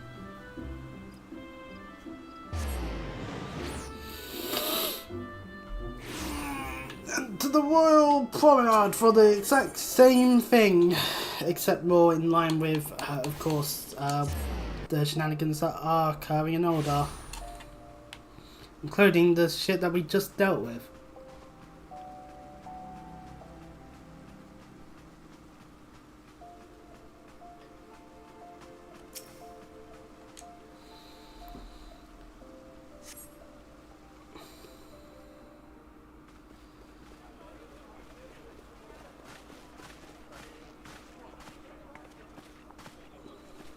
Behold, 'tis the Sultana Nanamo herself! And Roban as well.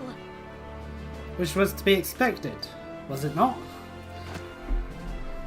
No comes to Bourbon at the very least. Hark you, souls of flame, drawn to the bosom of the desert, where the fire burns brightest and shall rage forevermore. Hurrah! Rauban! Where since antiquity, under the sage and judicious rule of the Ur dynasty, we have wrought sand into gold. Good on you. Where by the grace and glory of Nalthal have our brave sons and daughters flourished and prospered. I speak of Uldar!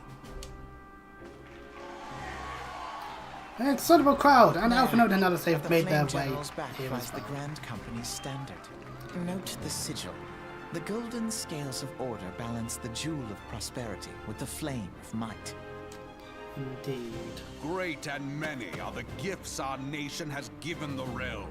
In Eorzea's darkest hour, on the killing fields of Cartano, none spent more in blood and gold than we. Thus was the 7th Imperial Legion laid low. So that's how it happened. How soon history forgets. Ignoring Bahamut, Yet many left our gates, never to return. Let us pray for our absent brothers and sisters, that they might know happiness in the great beyond, as Thal's honored guests. If the fates were fair, the price we paid that day would have bought us victory. Alas, they are not. curse you, fate! And now, but 5 years into this 7th Umbral era, the spirit of sacrifice which granted us our strength is all but dead. Look around you. What do you see? A people divided, downtrodden and enthralled. Where are the merciful alms of the rich?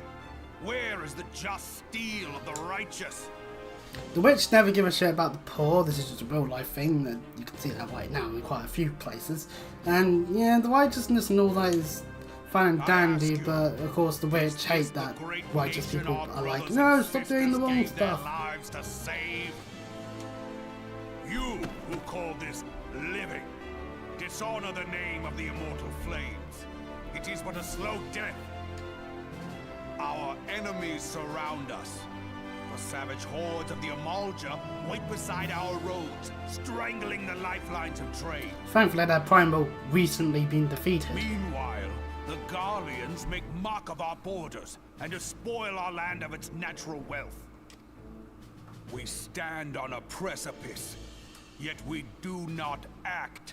Whether trader or soldier, monetarist or royalist, all must recognize that a divided Uldar stands to fall. Oh, most certainly. Robin, what Robin's saying is Victory true. and fortune walk hand in hand. Ye who seek glory and wealth, look not to what little you can snatch from your neighbor, but to the boundless wealth of the world beyond. Now is the time to unite. Now is the time to ride forth. In the name of the Sultana, I beseech you.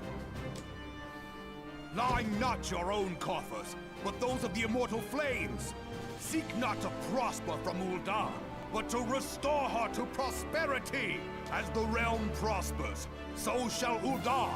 As Uldar prospers, so shall her people. Ya for Uldar! Yahoo! Together we are one.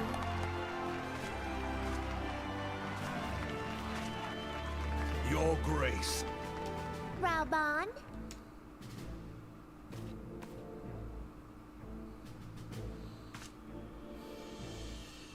People of Uldar, I, Nanimo, 17th in the line of Ul, address you.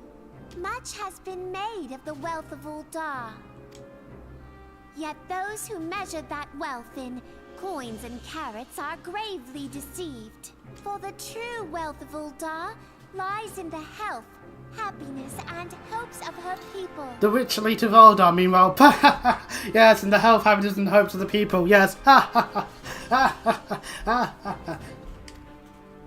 Beloved subjects, I bid you raise aloft the torch of Uldar, that her flames might serve as a beacon for all Eorzea to see.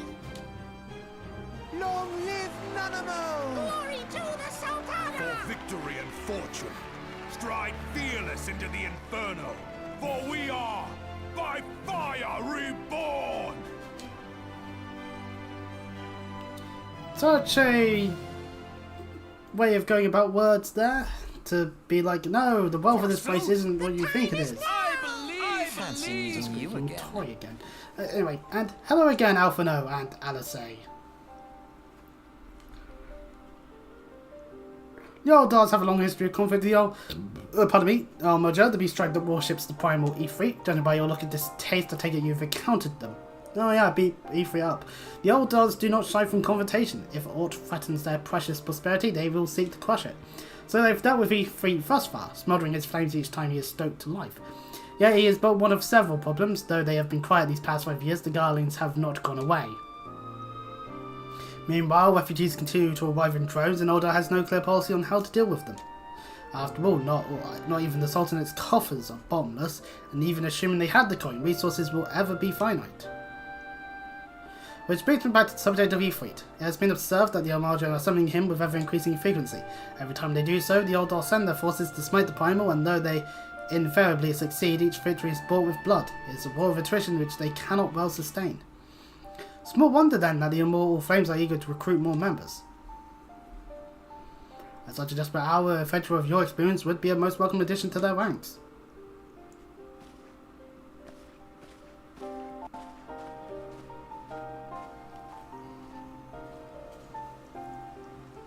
And off they go. You know what, we're right near the airship, but we can just go that way to Limsa.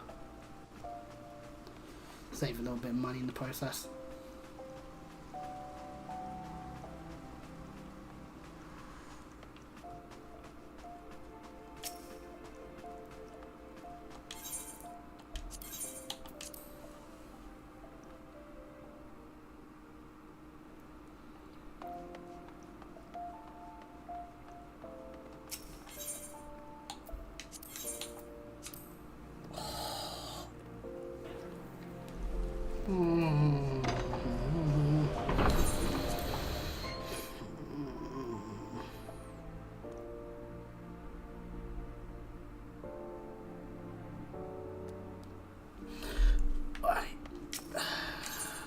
Let's go to the Drowning Wench first, because we'll hand in Beauty's only scalp deep.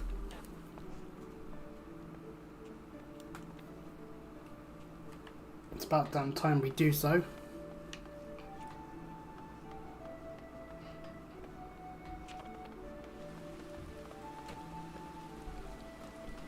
We've kind of just been leaving them here for quite a while. Okay, that's just my minute security popping up there. Okay.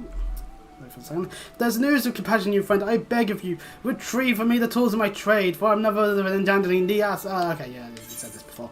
Well, here's your packages from all three of them. Could this be? Yes, I can feel it. The light returns to my eyes. Power courses through my fingers. I live! Good on you. I'm currently dying. And as I leave, this unspeakable embodiment of ugliness must die. Be gone, foul demon! That doesn't look too bad, to be fair. There's a charm, huh? Hey!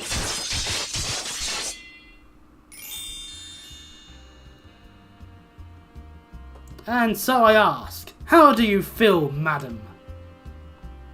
Why, it's as if in but a single magnificent moment I travel beyond the void and return to life as the embodiment of all that is beautiful in this world.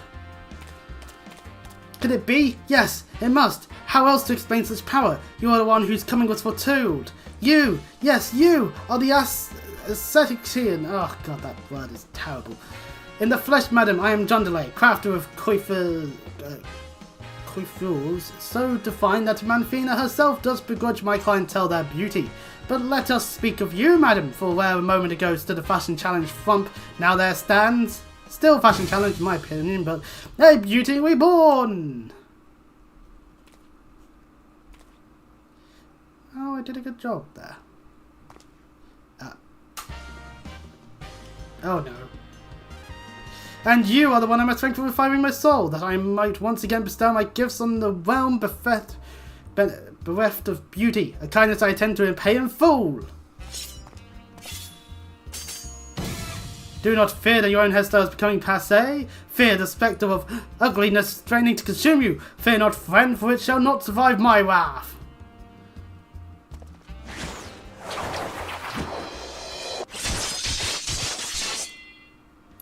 We look the exact bloody same as before.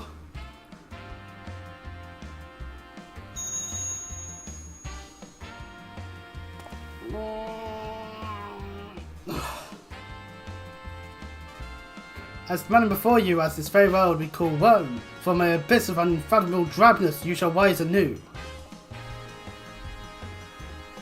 My clients have been known to make revelations moons, even years in advance. You shall know no such troubles. No, for proving a staunch ally to a good taste when all others turn a blind eye, I gladly place myself at your beck and call. Yes, next time you find yourself played by ascetic ennui, you need only ring the crystal bell from the comfort of any inn room at which you have taken up lodgings. We'll be there in a jiffy. Jandaline shall hasten to the scene, yes, in a flash. The dreary, uninspired life you have hitherto known shall end. You shall travel to the realm beyond and return to us as a beauty were born. I give you this as a token of the trust between us. Treasure it, for it is the key to a world of aesthetic wonders ordinary men shall never know. Simple enough. We've unlocked a new thing for our inn-rooms. Oh, Master Gentleman, do come back. I've not made my next appointment. Oh, well, he certainly goes about his day in a manner.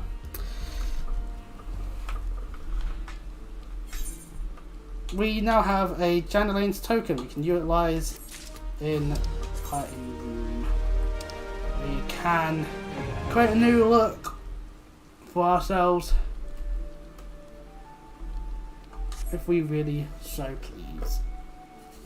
Right, with that done, let us now head to the stateroom.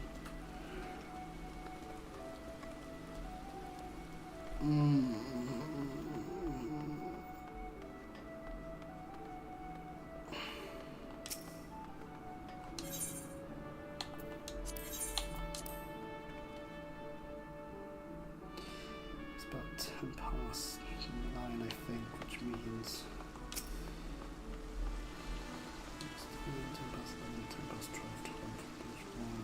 12, I can't tell anything afternoon. Oh, that's great. The Garleans are another matter altogether. So much for our alliance. It's sunk beyond the seabed.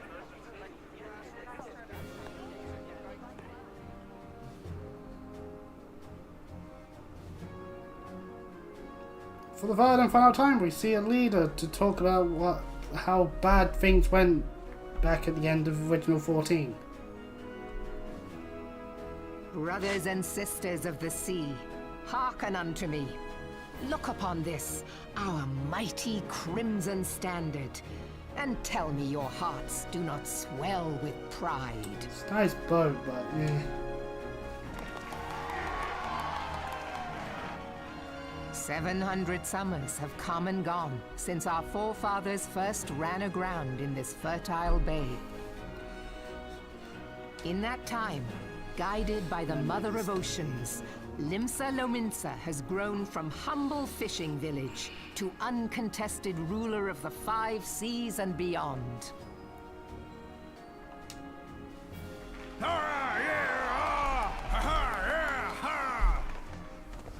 and I've no other say have made Did it. you look as the Admiral bid you? It is a rather stirring standard, I must say. The Crimson Field is meant to signify the blood of fallen crewmates, while the Black Longship represents a pirate vessel. When the Gallian Empire marched upon Eorzea, we assembled beneath the Maelstrom Standard, and our Grand Company was reborn. All answered the call, from the Knights of the Barracuda to Hilthier's bloody executioners. And together, we met our would-be conquerors upon the field of Cartano. That day, the world bore witness to the united strength of Limsa Lominsa. And yet... I swear to you, no army ever fought harder or with more courage. Yet many of ours did not survive. Join me now in remembering those who fought in the name of freedom and fell. May their souls be returned to the sea.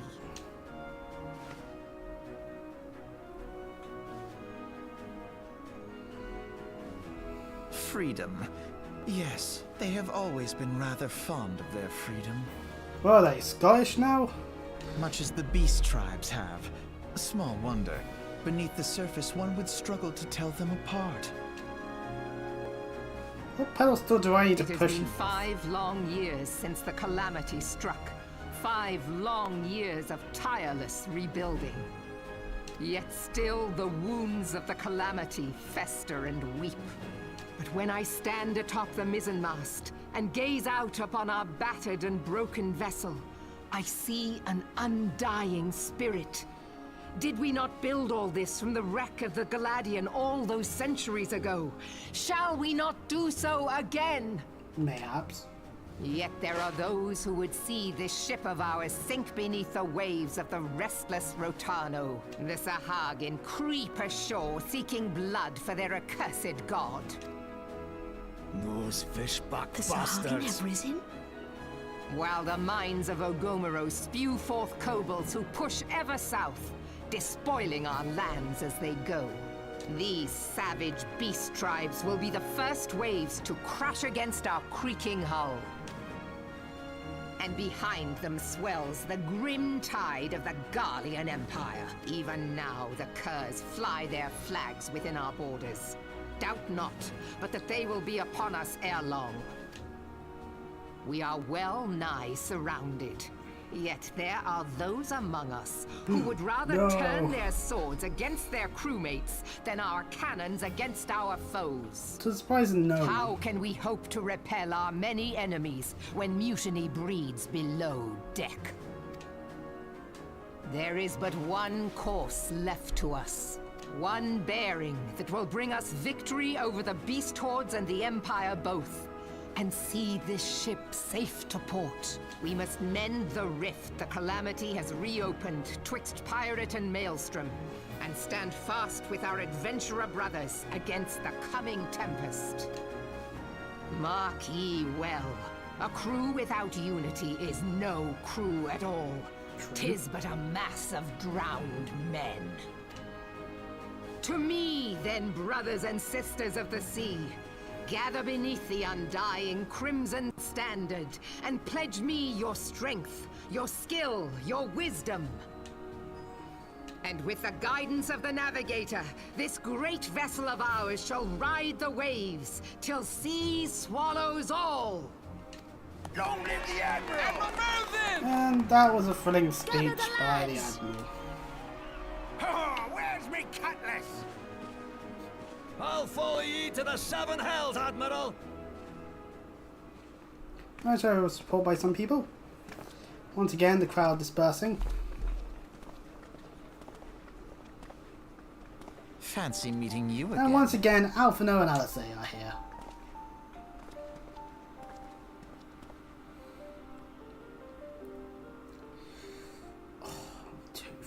As the Admiral mentioned in her address, Limsa is plagued by 2 beast tribes. The first is the fish-like Sargon, worshippers of the primal Leviathan. One of the things that they were definitely doing involves Satasha, which we did put a stop to, thankfully, at the time. The second are the kobolds, who dwell beneath the earth and take the primal titan for their god. As if the beast tribe's presence weren't troublesome enough, the Garleans have also chosen to erect a fortress right in the Liminzen's backyard. That is to say, naught of internal strife. As a nation of pirates, there is no end to the blood feuds between the various factions. While they fight amongst themselves, the Garleans whet their blades and watch. If the Liminzens are to have any hope of withstanding the Empire, they must first resolve their own affairs. Differences must be set aside and the primal threat dealt with once and for all.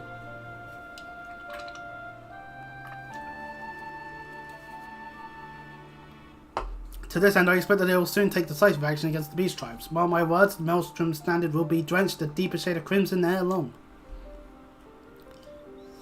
That Kilo eventually you would be a valuable addition to their crew is beyond question.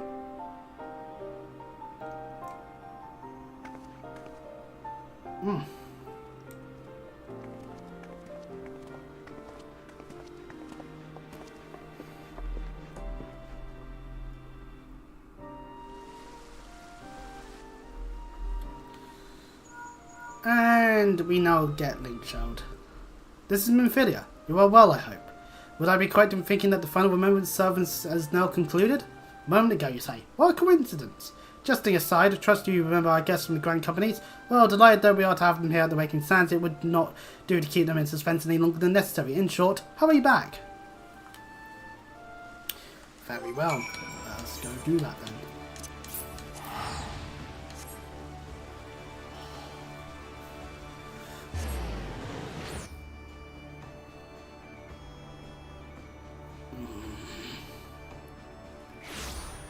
And we're back here again.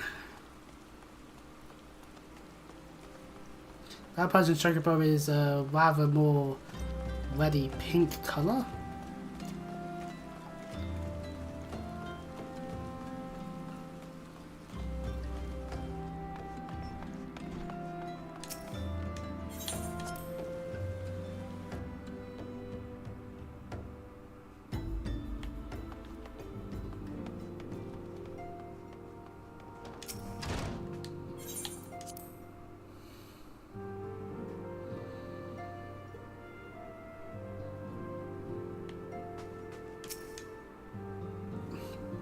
Welcome back. Were the Grand Company leader's words as illuminating as you had hoped? Aye, each nation is beset with problems. I trust you see now why your services are in such demand. But that there were more of you, Chris. But you must be tired from your journey. Why don't you rest well and take a moment to reflect on your decision? Once your mind is made up, pray give the Grand Company officers your answer.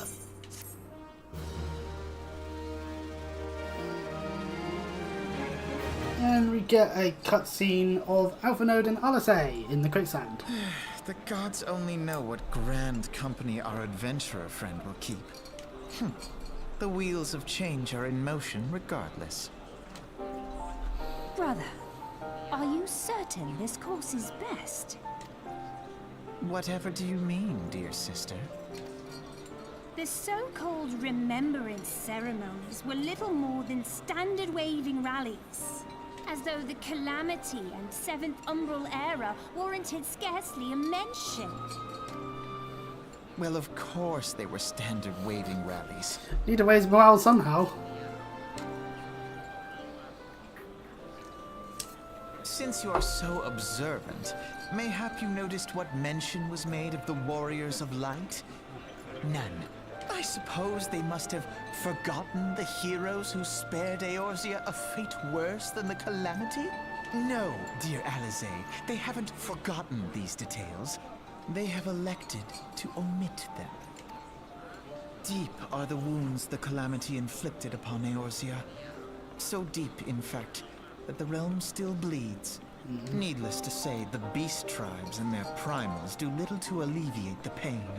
So, the task of salving Eorzea's wounds falls to the scions of the 7th Dawn, with a little help from our friends, the Grand Companies.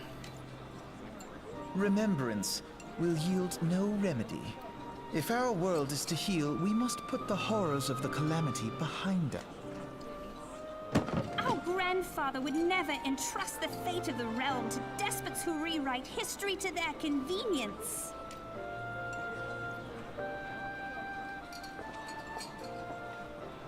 Well, Alpha, now you did. You annoyed your sister. There must be another way to cure what ails this world, and I need to find it.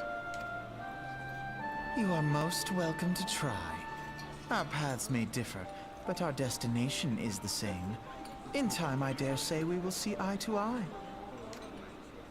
I should hope so. My lady! We are to escort you. Hope does not come into it. We share the burden of this fate, dear sister, and will prevail together or not at all. The salve will serve not only to close up our present wounds, but prevent old ones from opening anew.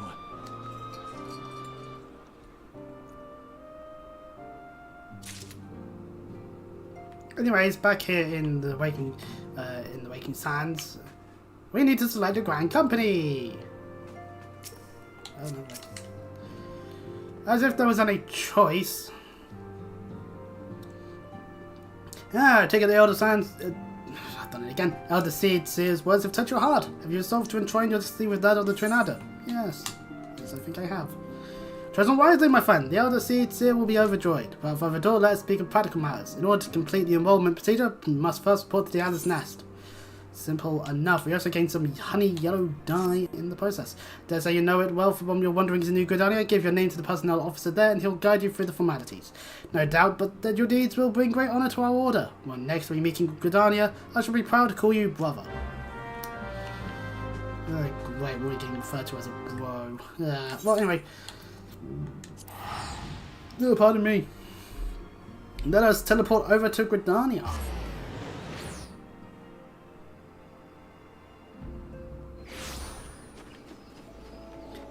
It's a more sunnier situation at the moment here in Gridania. How lovely.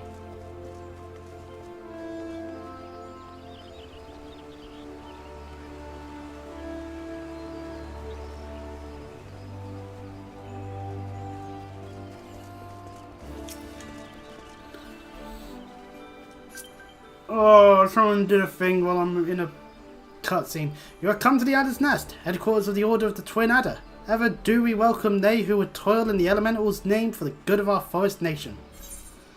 I believe you are expecting me. Ah, the great adventurer himself. Yes, our recruitment officer sent word that you were on your way. It's a pleasure and an honour both to welcome you to our ranks, friend. Now, let me gather together the relevant documentation. Sir.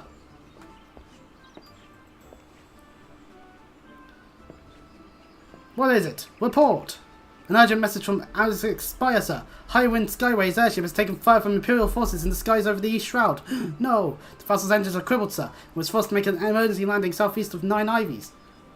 Nine Ivies? Dear gods! This could not have come out last time. All but a handful of our forces are presently afield dealing with the Axle. I know full well you have yet to be formally inducted into our ranks, but we have urgently needed your aid. In all likelihood, the airship was bearing civilians, and if the reports are accurate, it will come down dangerously close to Guardian-occupied territory. Please make all haste to the area southeast of Nine Ivies, look at the airship, and ascertain the status of the passengers. Simple enough.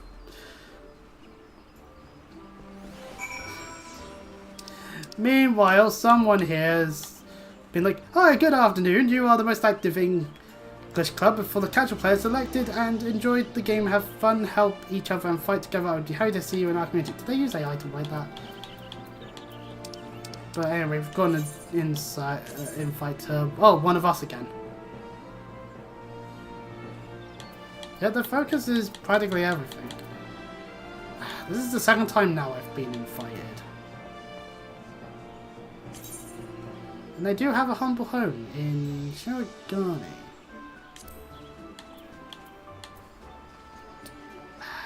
The Order of Trinada.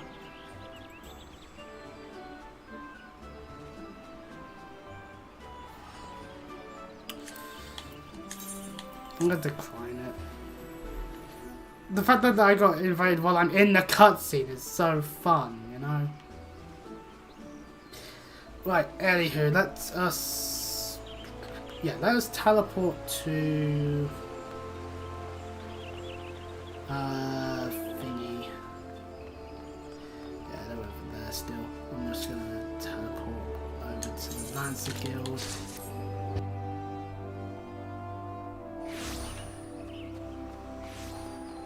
And make my way to the East Shroud area that the thing has landed in. Oh wait, no wait, that's wrong one. We need 3 blue here.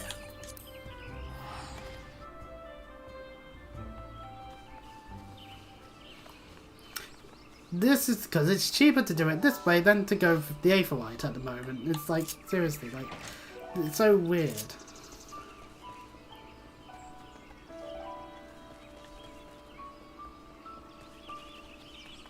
How it's done, but at the same time, fair enough. Where is the marker? The marker is all the way over there by Castrum Oins. AKA, End of Heavensward dungeon.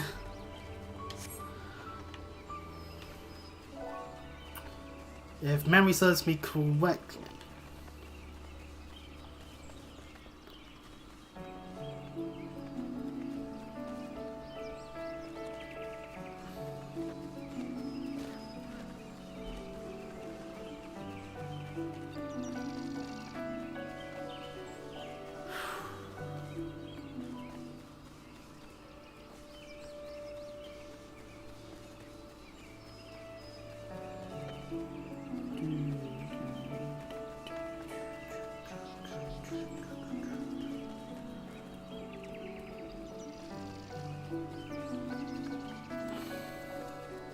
My hunting log is still of like level 16 mobs.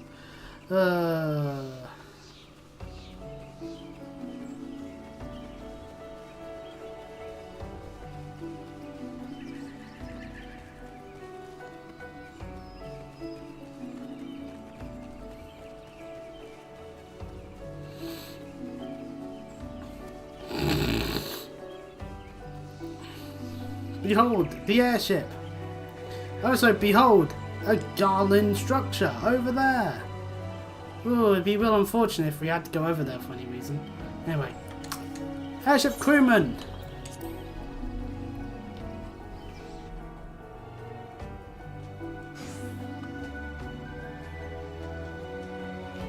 Ooh.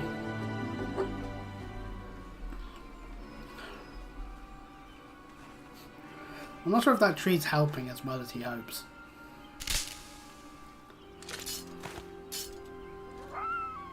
Oh, it's just a wild animal.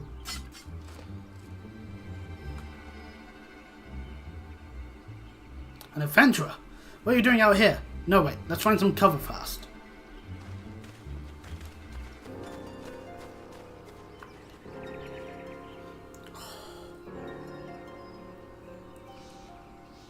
Is it that tells off her, isn't this? Is it because it's against that there?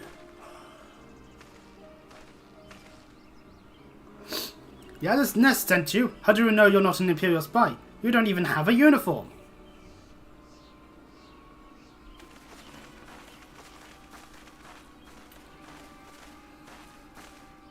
Peace, friend. We mean you no harm. You are an engineer of Garlon Ironworks, are you not? We were alert to your plight and have come to rescue you.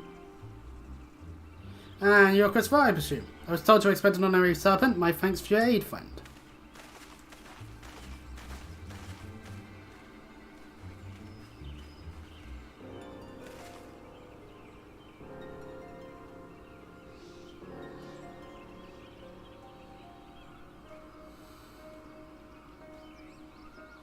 I've never seen a craft of this design. It must be Garlon's work. Is there no end to this man's treachery?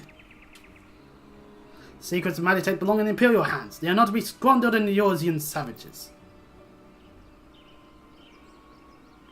We are taking this craft back to the fortress. Dismantle it if you must, and bring the engineer. Someone must pay for Garlon's crimes. Foolish Lalafell decided to remain on the ship.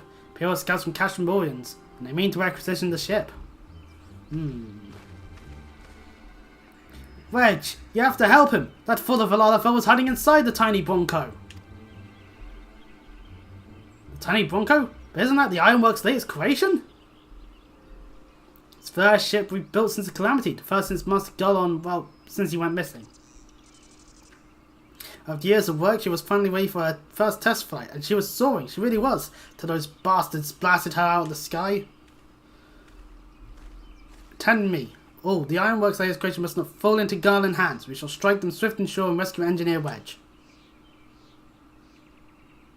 Chris, I trust we can rely on your support. May the Matron watch over us. With me!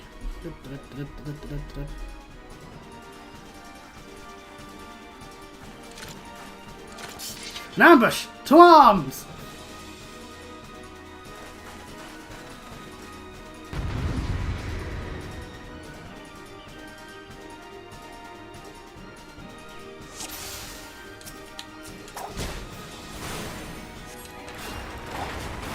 Leave none standing!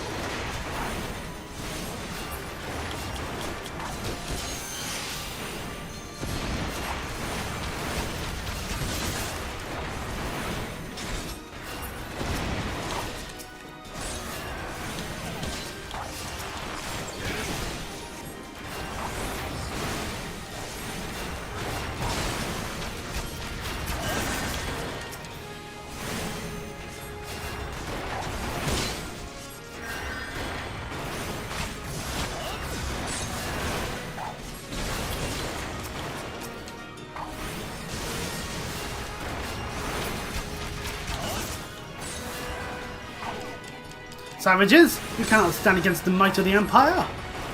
This has gone on long enough.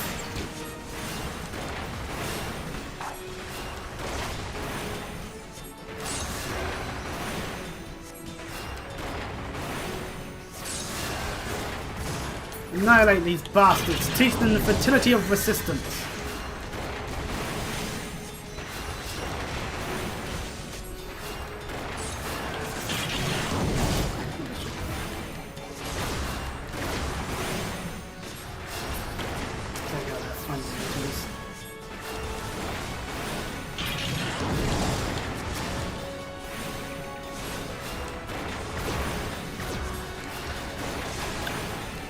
Now take Vanguard, an instance of one of their methods, doing its job of trying to deal with a good amount of damage.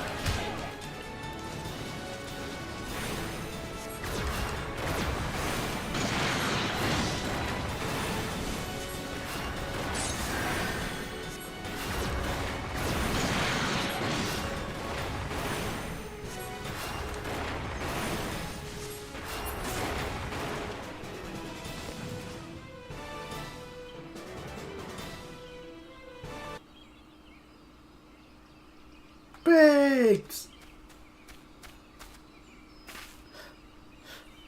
Wait, you shouldn't have stayed with the ship!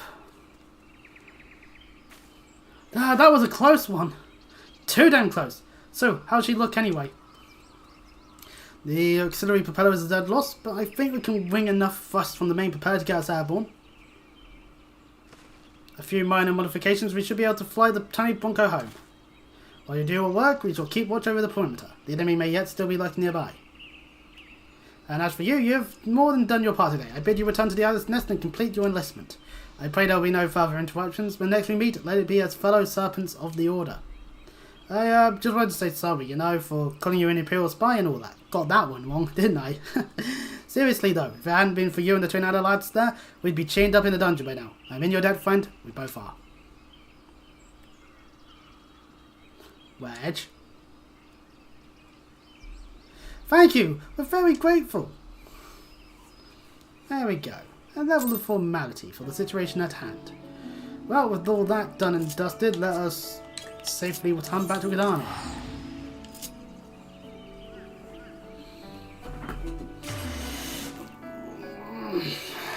Right.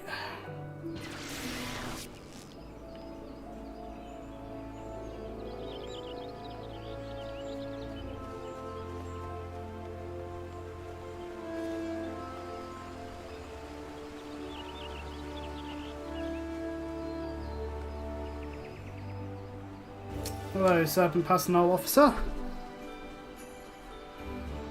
Chris, it does my spirit well to see you returned. Word arrived but moments ago from the team at 9 Ivies. Lest you worry, the 2 engineers are safely on their way. Ted informs me that you were instrumental in the mission's success. Had you not found Engineer Biggs when you did, and helped us throughout the gardens, things may have been very different. And all this before you were even inducted into the Order. You're well on your way to carving out a fine career for yourself beneath the Twin Adder standard. But without further ado, let's see to your introduction. 12 willing, there won't be any further interruptions. Indeed, we hope so.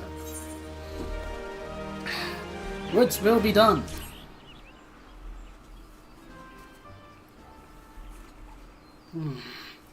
Protocol requires I appease you who we are and what we do, after which I invite you to swear an oath of your own free will. Oh, no, I don't want to cut. Skip it.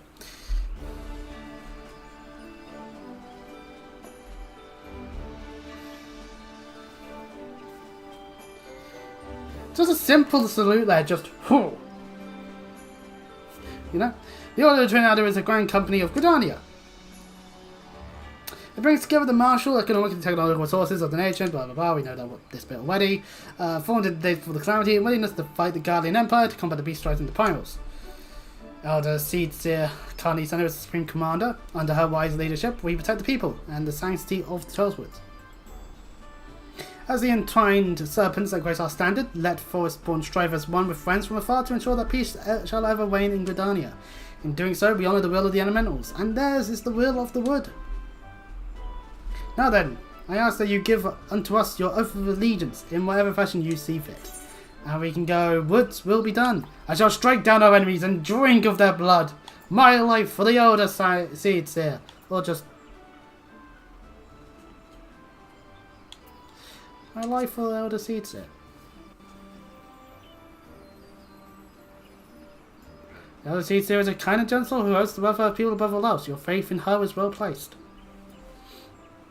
By the power vested in me, I assign you the rank of Servant Private 3rd Class. Now, a man of the Order of the Twin Adder, go forth, Private Fur, and do which brings peace to the 12 Woods and honour to our name.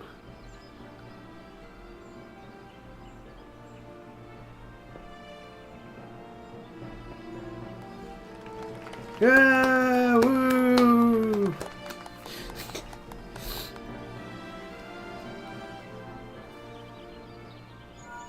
And we're getting messaged. Can you hear me, Chris? This has been Philia. The officer of the Order of Twin Adder contacted me with news of your enlistment. Congratulations, Private Fur. I have no doubt that you are eager to make the acquaintance of your new comrades, but I would ask that you pay a visit to your old ones first. Remember, though you are now a serpent of Gridania, you are no less a scion. Pray return to the Waking Sands at your earliest convenience. There are some friends here whom I would very much like you to meet. We shall be waiting. Distant call of a friend in need, perhaps. Moment. As you are needed elsewhere, I shall not keep you any longer. I would, however, suggest speaking with High Serpent Commander for the Hillocks before you depart. He may provide you with assistance on the journey ahead. That guy over there, by the counter. But not behind it, just next to it. Putting one hand on the shoulder, as he does. You cannot accept the quest, my little chocobo Twin Adder, by speaking with the Hillocks. This quest must be cleared in order to proceed to the end of the main scenario for when we're born. You have to do this quest at some point. And we get the achievement Snakeburn, Serpent Private 3rd Class. And we have to speak with the Sign of the 7th Dawn in order to hand in and get some stuff. So, yep, Grand Companies have their own currency thing. And the Quartermaster stationed at each Grand Company headquarters will exchange deals for stuff. So, if we go... oh, and also there are supply missions, which, yeah... so, 2 things to check out. This person here is for our supply and stuff. We don't actually have anything here. Partly because we don't actually have any classes that would do that. We can apply for promotion. We would need seals to be able to upgrade ourselves to 2nd class. So that's a thing. And with the Quartermaster, we can find ourselves a bunch of these things. There's even a set bonus for wielding this stuff. How lovely. So that's kind of cool. And of course, the Gridanian soldier outfit if you really want to get your hands on it, and of course various other pieces that are in line with all of this various stuff. Also materials and materials. Of course all we're seeing is the basic tier. We can also look at all this stuff, but at the end of the day we also can't really deal with it because we're not of those tiers. Same with this stuff. So like the wand. So like, you know, so that's the overcoat, and then there's this sergeant stuff. There's even a Gridanian shield in this set, which, you know, that's kind of neat. But anyway, yes, Royal Helix has ourselves Nidal Chocobo, which will allow us to finally be able to use mounts, and also a Chocobo. Ah, Private Fur, I understand you've been working tirelessly in Gridania's name. You are truly an example to your fellow serpents. But tell me, have you ever felt as though you couldn't get to your destination quickly enough that perhaps you could do with a swifter pair of legs? If so, you might consider getting a personal chocobo. You have yet to be issued your own bird, am I correct? Given your considerable talents, you should be able to attain one in no time at all. Let me tell you how to go about it. First, you must attain a serpent chocobo issuance by exchanging company deals with the quartermaster. Once you have this deed, present it to our man Singur, and he'll furnish you with a suitable bird. So we need the seals. Now, we could go around and do some fates, or we could just hand in the quest that we have over in the Waking Sands. We'll be back in Gridania shortly anyway, so it's not too much of an issue for us. However, if you chose the other two city-states, it would be more of a, go back there first, deal with that, then go do the main story, blah blah blah blah blah. I just want to be able to ride my unicorn, damn it.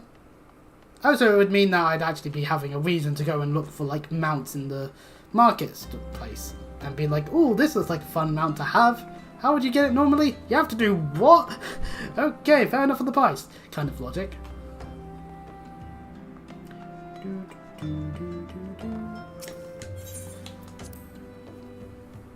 I might next time it, just so I have time to figure out a name for it. Ah, you don't probably are standing in front at the moment. Here's a Scion and a your Adventurer, here's a Scion and a Servant. Golly, how do you keep track of everything?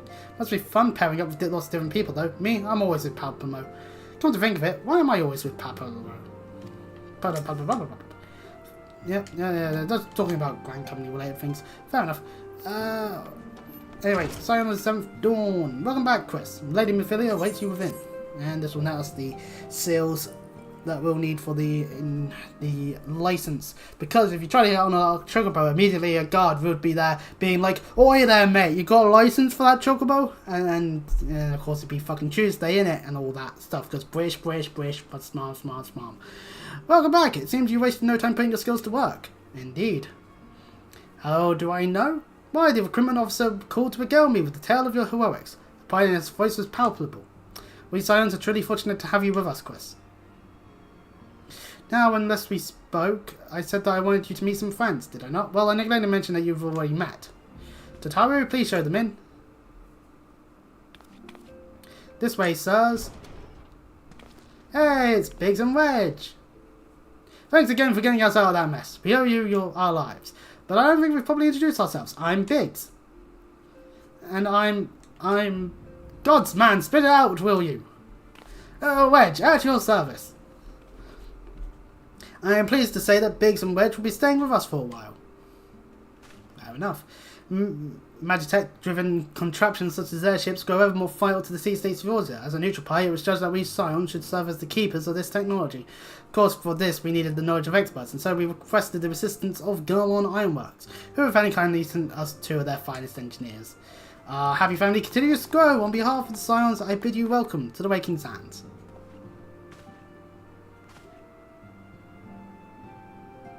Like every soul here, I love Eorzea, and I count myself blessed to have been given this chance to stand with you all and fight for the future of the realm. Someone's training a sniper shot on you at this point? That sounds like a very easy way to then suddenly have a heart attack and die. Never have I known such fulfillment, such happiness. And disaster strike again, free. You don't say such happy-go-lucky things and not be expecting something bad to then immediately happen. Self-management. We need to investigate the sylphs of Gridania. So, yeah. Anyway. Oh, sorry, this quest needs to be done so we can start doing our fucking class quests. Now, having set aside the formalities, we have a favor to ask of you. Sure, why not? Urianger, have the documents arrived from the students of Baldessian? Aye, my lady. They arrived but recently. We have conducted a study at the behest of the Order of the Twin Adder. Papalimo, Ida, a synopsis if you would. Our task was to survey the behavior of the sylphs, a beast tribe indigenous to the Twelveswood. Oh, how to describe them. They look like gisselcreens, floating ones, that worship the primal Ramu. Ahem. Though technically a beast tribe, sylphs are blessed with a comparatively personable demeanor, conducive to peaceful communication. offering us an invaluable Which, you know, it's not opportunity bad to thing. learn what the beast tribes know. Compared of to the the primes. average, just, hey, we're a beast tribe, we're gonna just try stomping all over you. No, please don't. While Ramu's existence is well documented, the Sylphs do not, or perhaps cannot, summon the Primal any longer. Hooray! Insofar as can be ascertained. Until such time as we know, it would be unwise to assume that the threat posed by the Primal has passed. Which leaves Gridania with the added worry of not knowing what they should be worrying about. In that regard, they are hardly alone. What we can say with absolute certainty is that Gridania has its hands full fending off Garuda. Which to be expected, because the Ixalar are much more I of a need threat. hardly remind you, is among the most savage and terrible of all known primals. In short, it is essential that we approach the Sylphs in as diplomatic a manner as possible. Words and actions can be misconstrued. The only sure way to communicate our intentions is the echo. Which Winning we the have no Sylphs' control favor over, may to be well fair. bring us a step closer to mitigating the threat of the primals. I am grateful. Lovely. Well, as much as I'd like to help, I'm afraid I would be of little use to anyone in Gridania. A veritable babe in the woods. Ida and Papalimo, however, should be able to see the forest for the trees. Is that not so, Minfilia? Indeed. You are willing? Leave it to me. Us, Ida, us! Oh. If I get this right, I want to know, so he has a new necklace on around his neck. As we could see in the cutscene, so yeah. Now it's time to head back to Gridania! Woo!